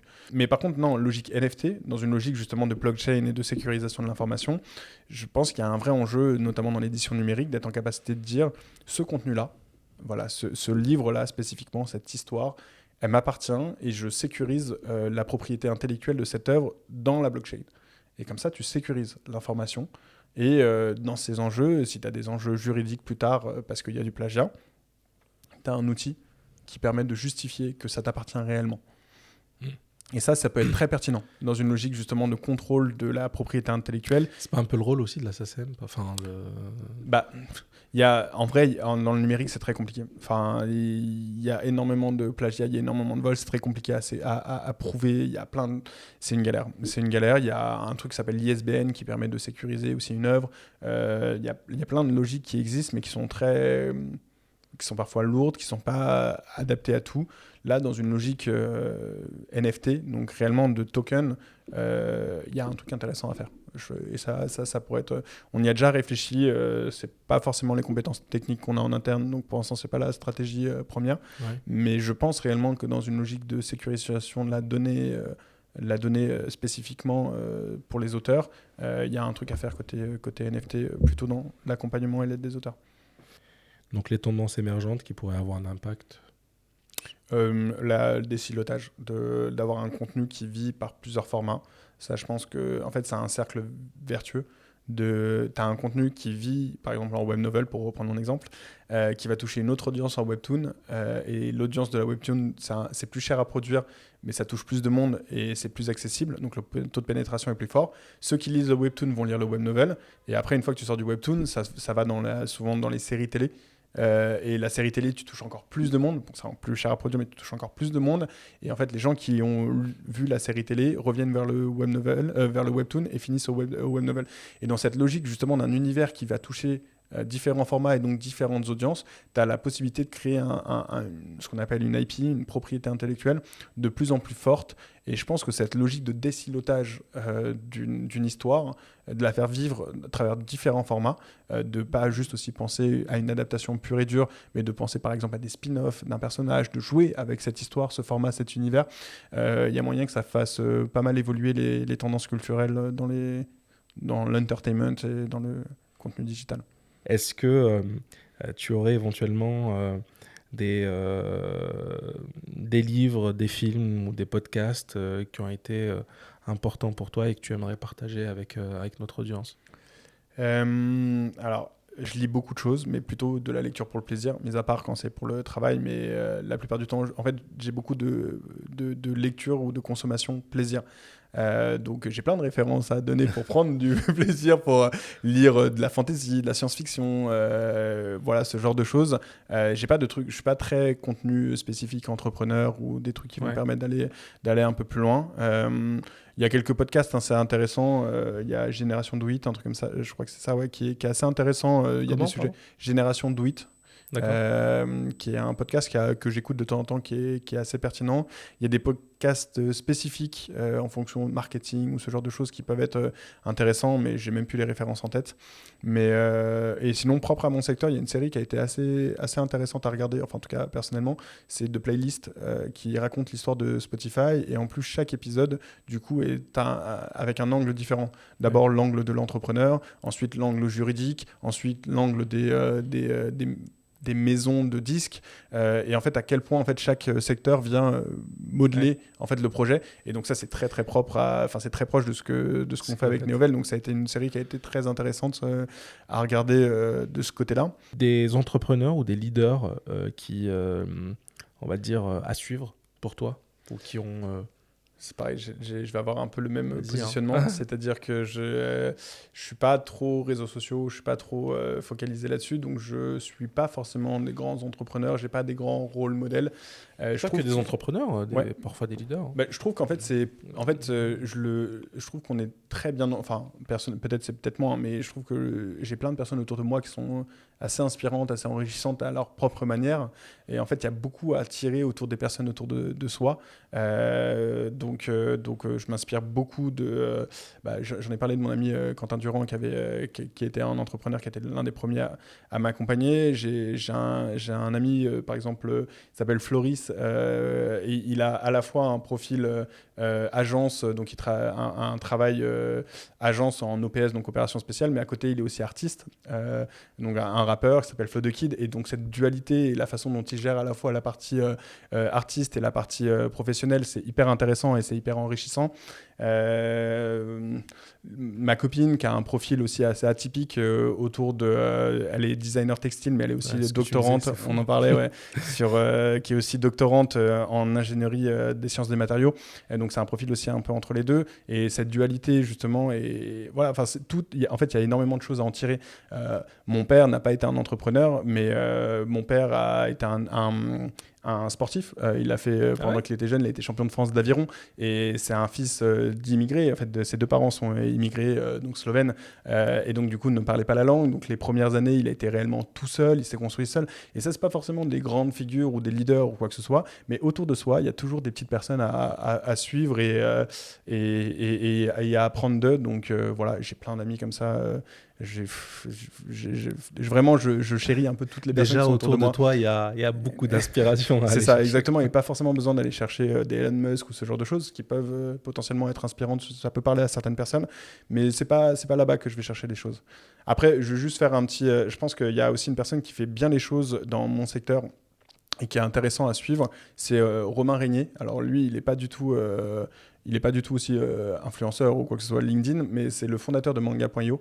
Et Manga.io, c'est une application qui est assez intéressante, qui est vraiment dans la logique de rendre légale la consommation scan. Et il y a un vrai enjeu autour des mangas et donc des scans qui sortent sur des sites illégaux. Et donc du coup, et lui, en fait, c'est un solo founder qui a lancé vraiment une application de streaming, de lecture de mangas en ligne avec un produit qui est très cool.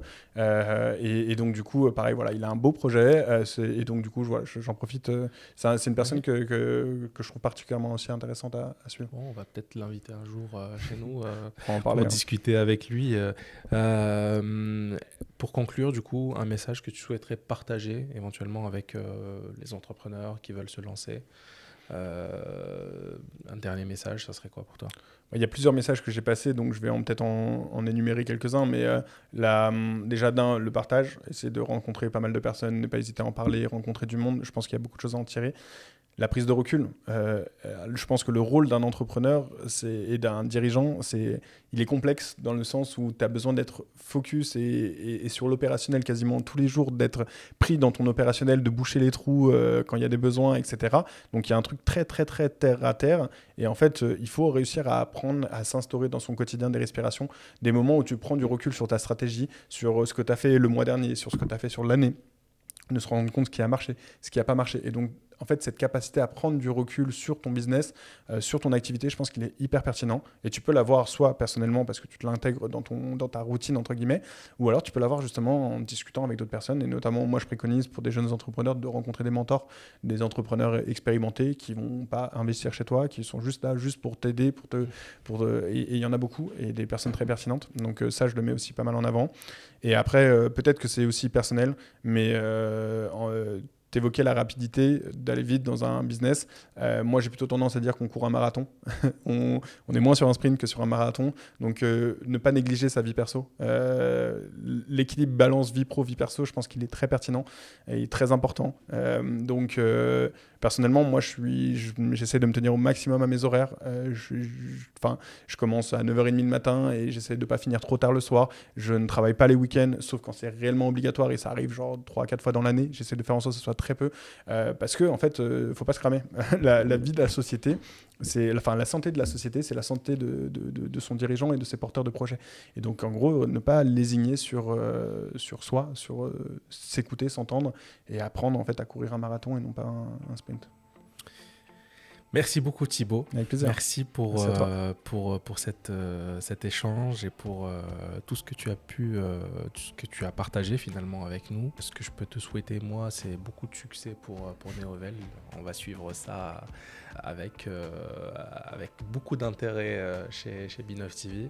Mais en tout cas moi, ce que je peux vous dire, c'est de nous accompagner en tout cas dans le développement de ce nouveau média et puis de nous rejoindre pour découvrir d'autres histoires entrepreneuriales, d'autres défis, d'autres projets, d'autres idées et d'autres façons de voir aussi les choses. Donc chez B9TV, c'est ce qu'on va essayer de faire, c'est de rencontrer des personnes diverses et variées et de discuter et de l'entrepreneuriat vraiment sous toutes ses facettes et sous tous les sujets qu'on ne voit pas forcément ailleurs. Donc, et on va les voir ici chez nous. Voilà, donc merci en tout cas Thibaut.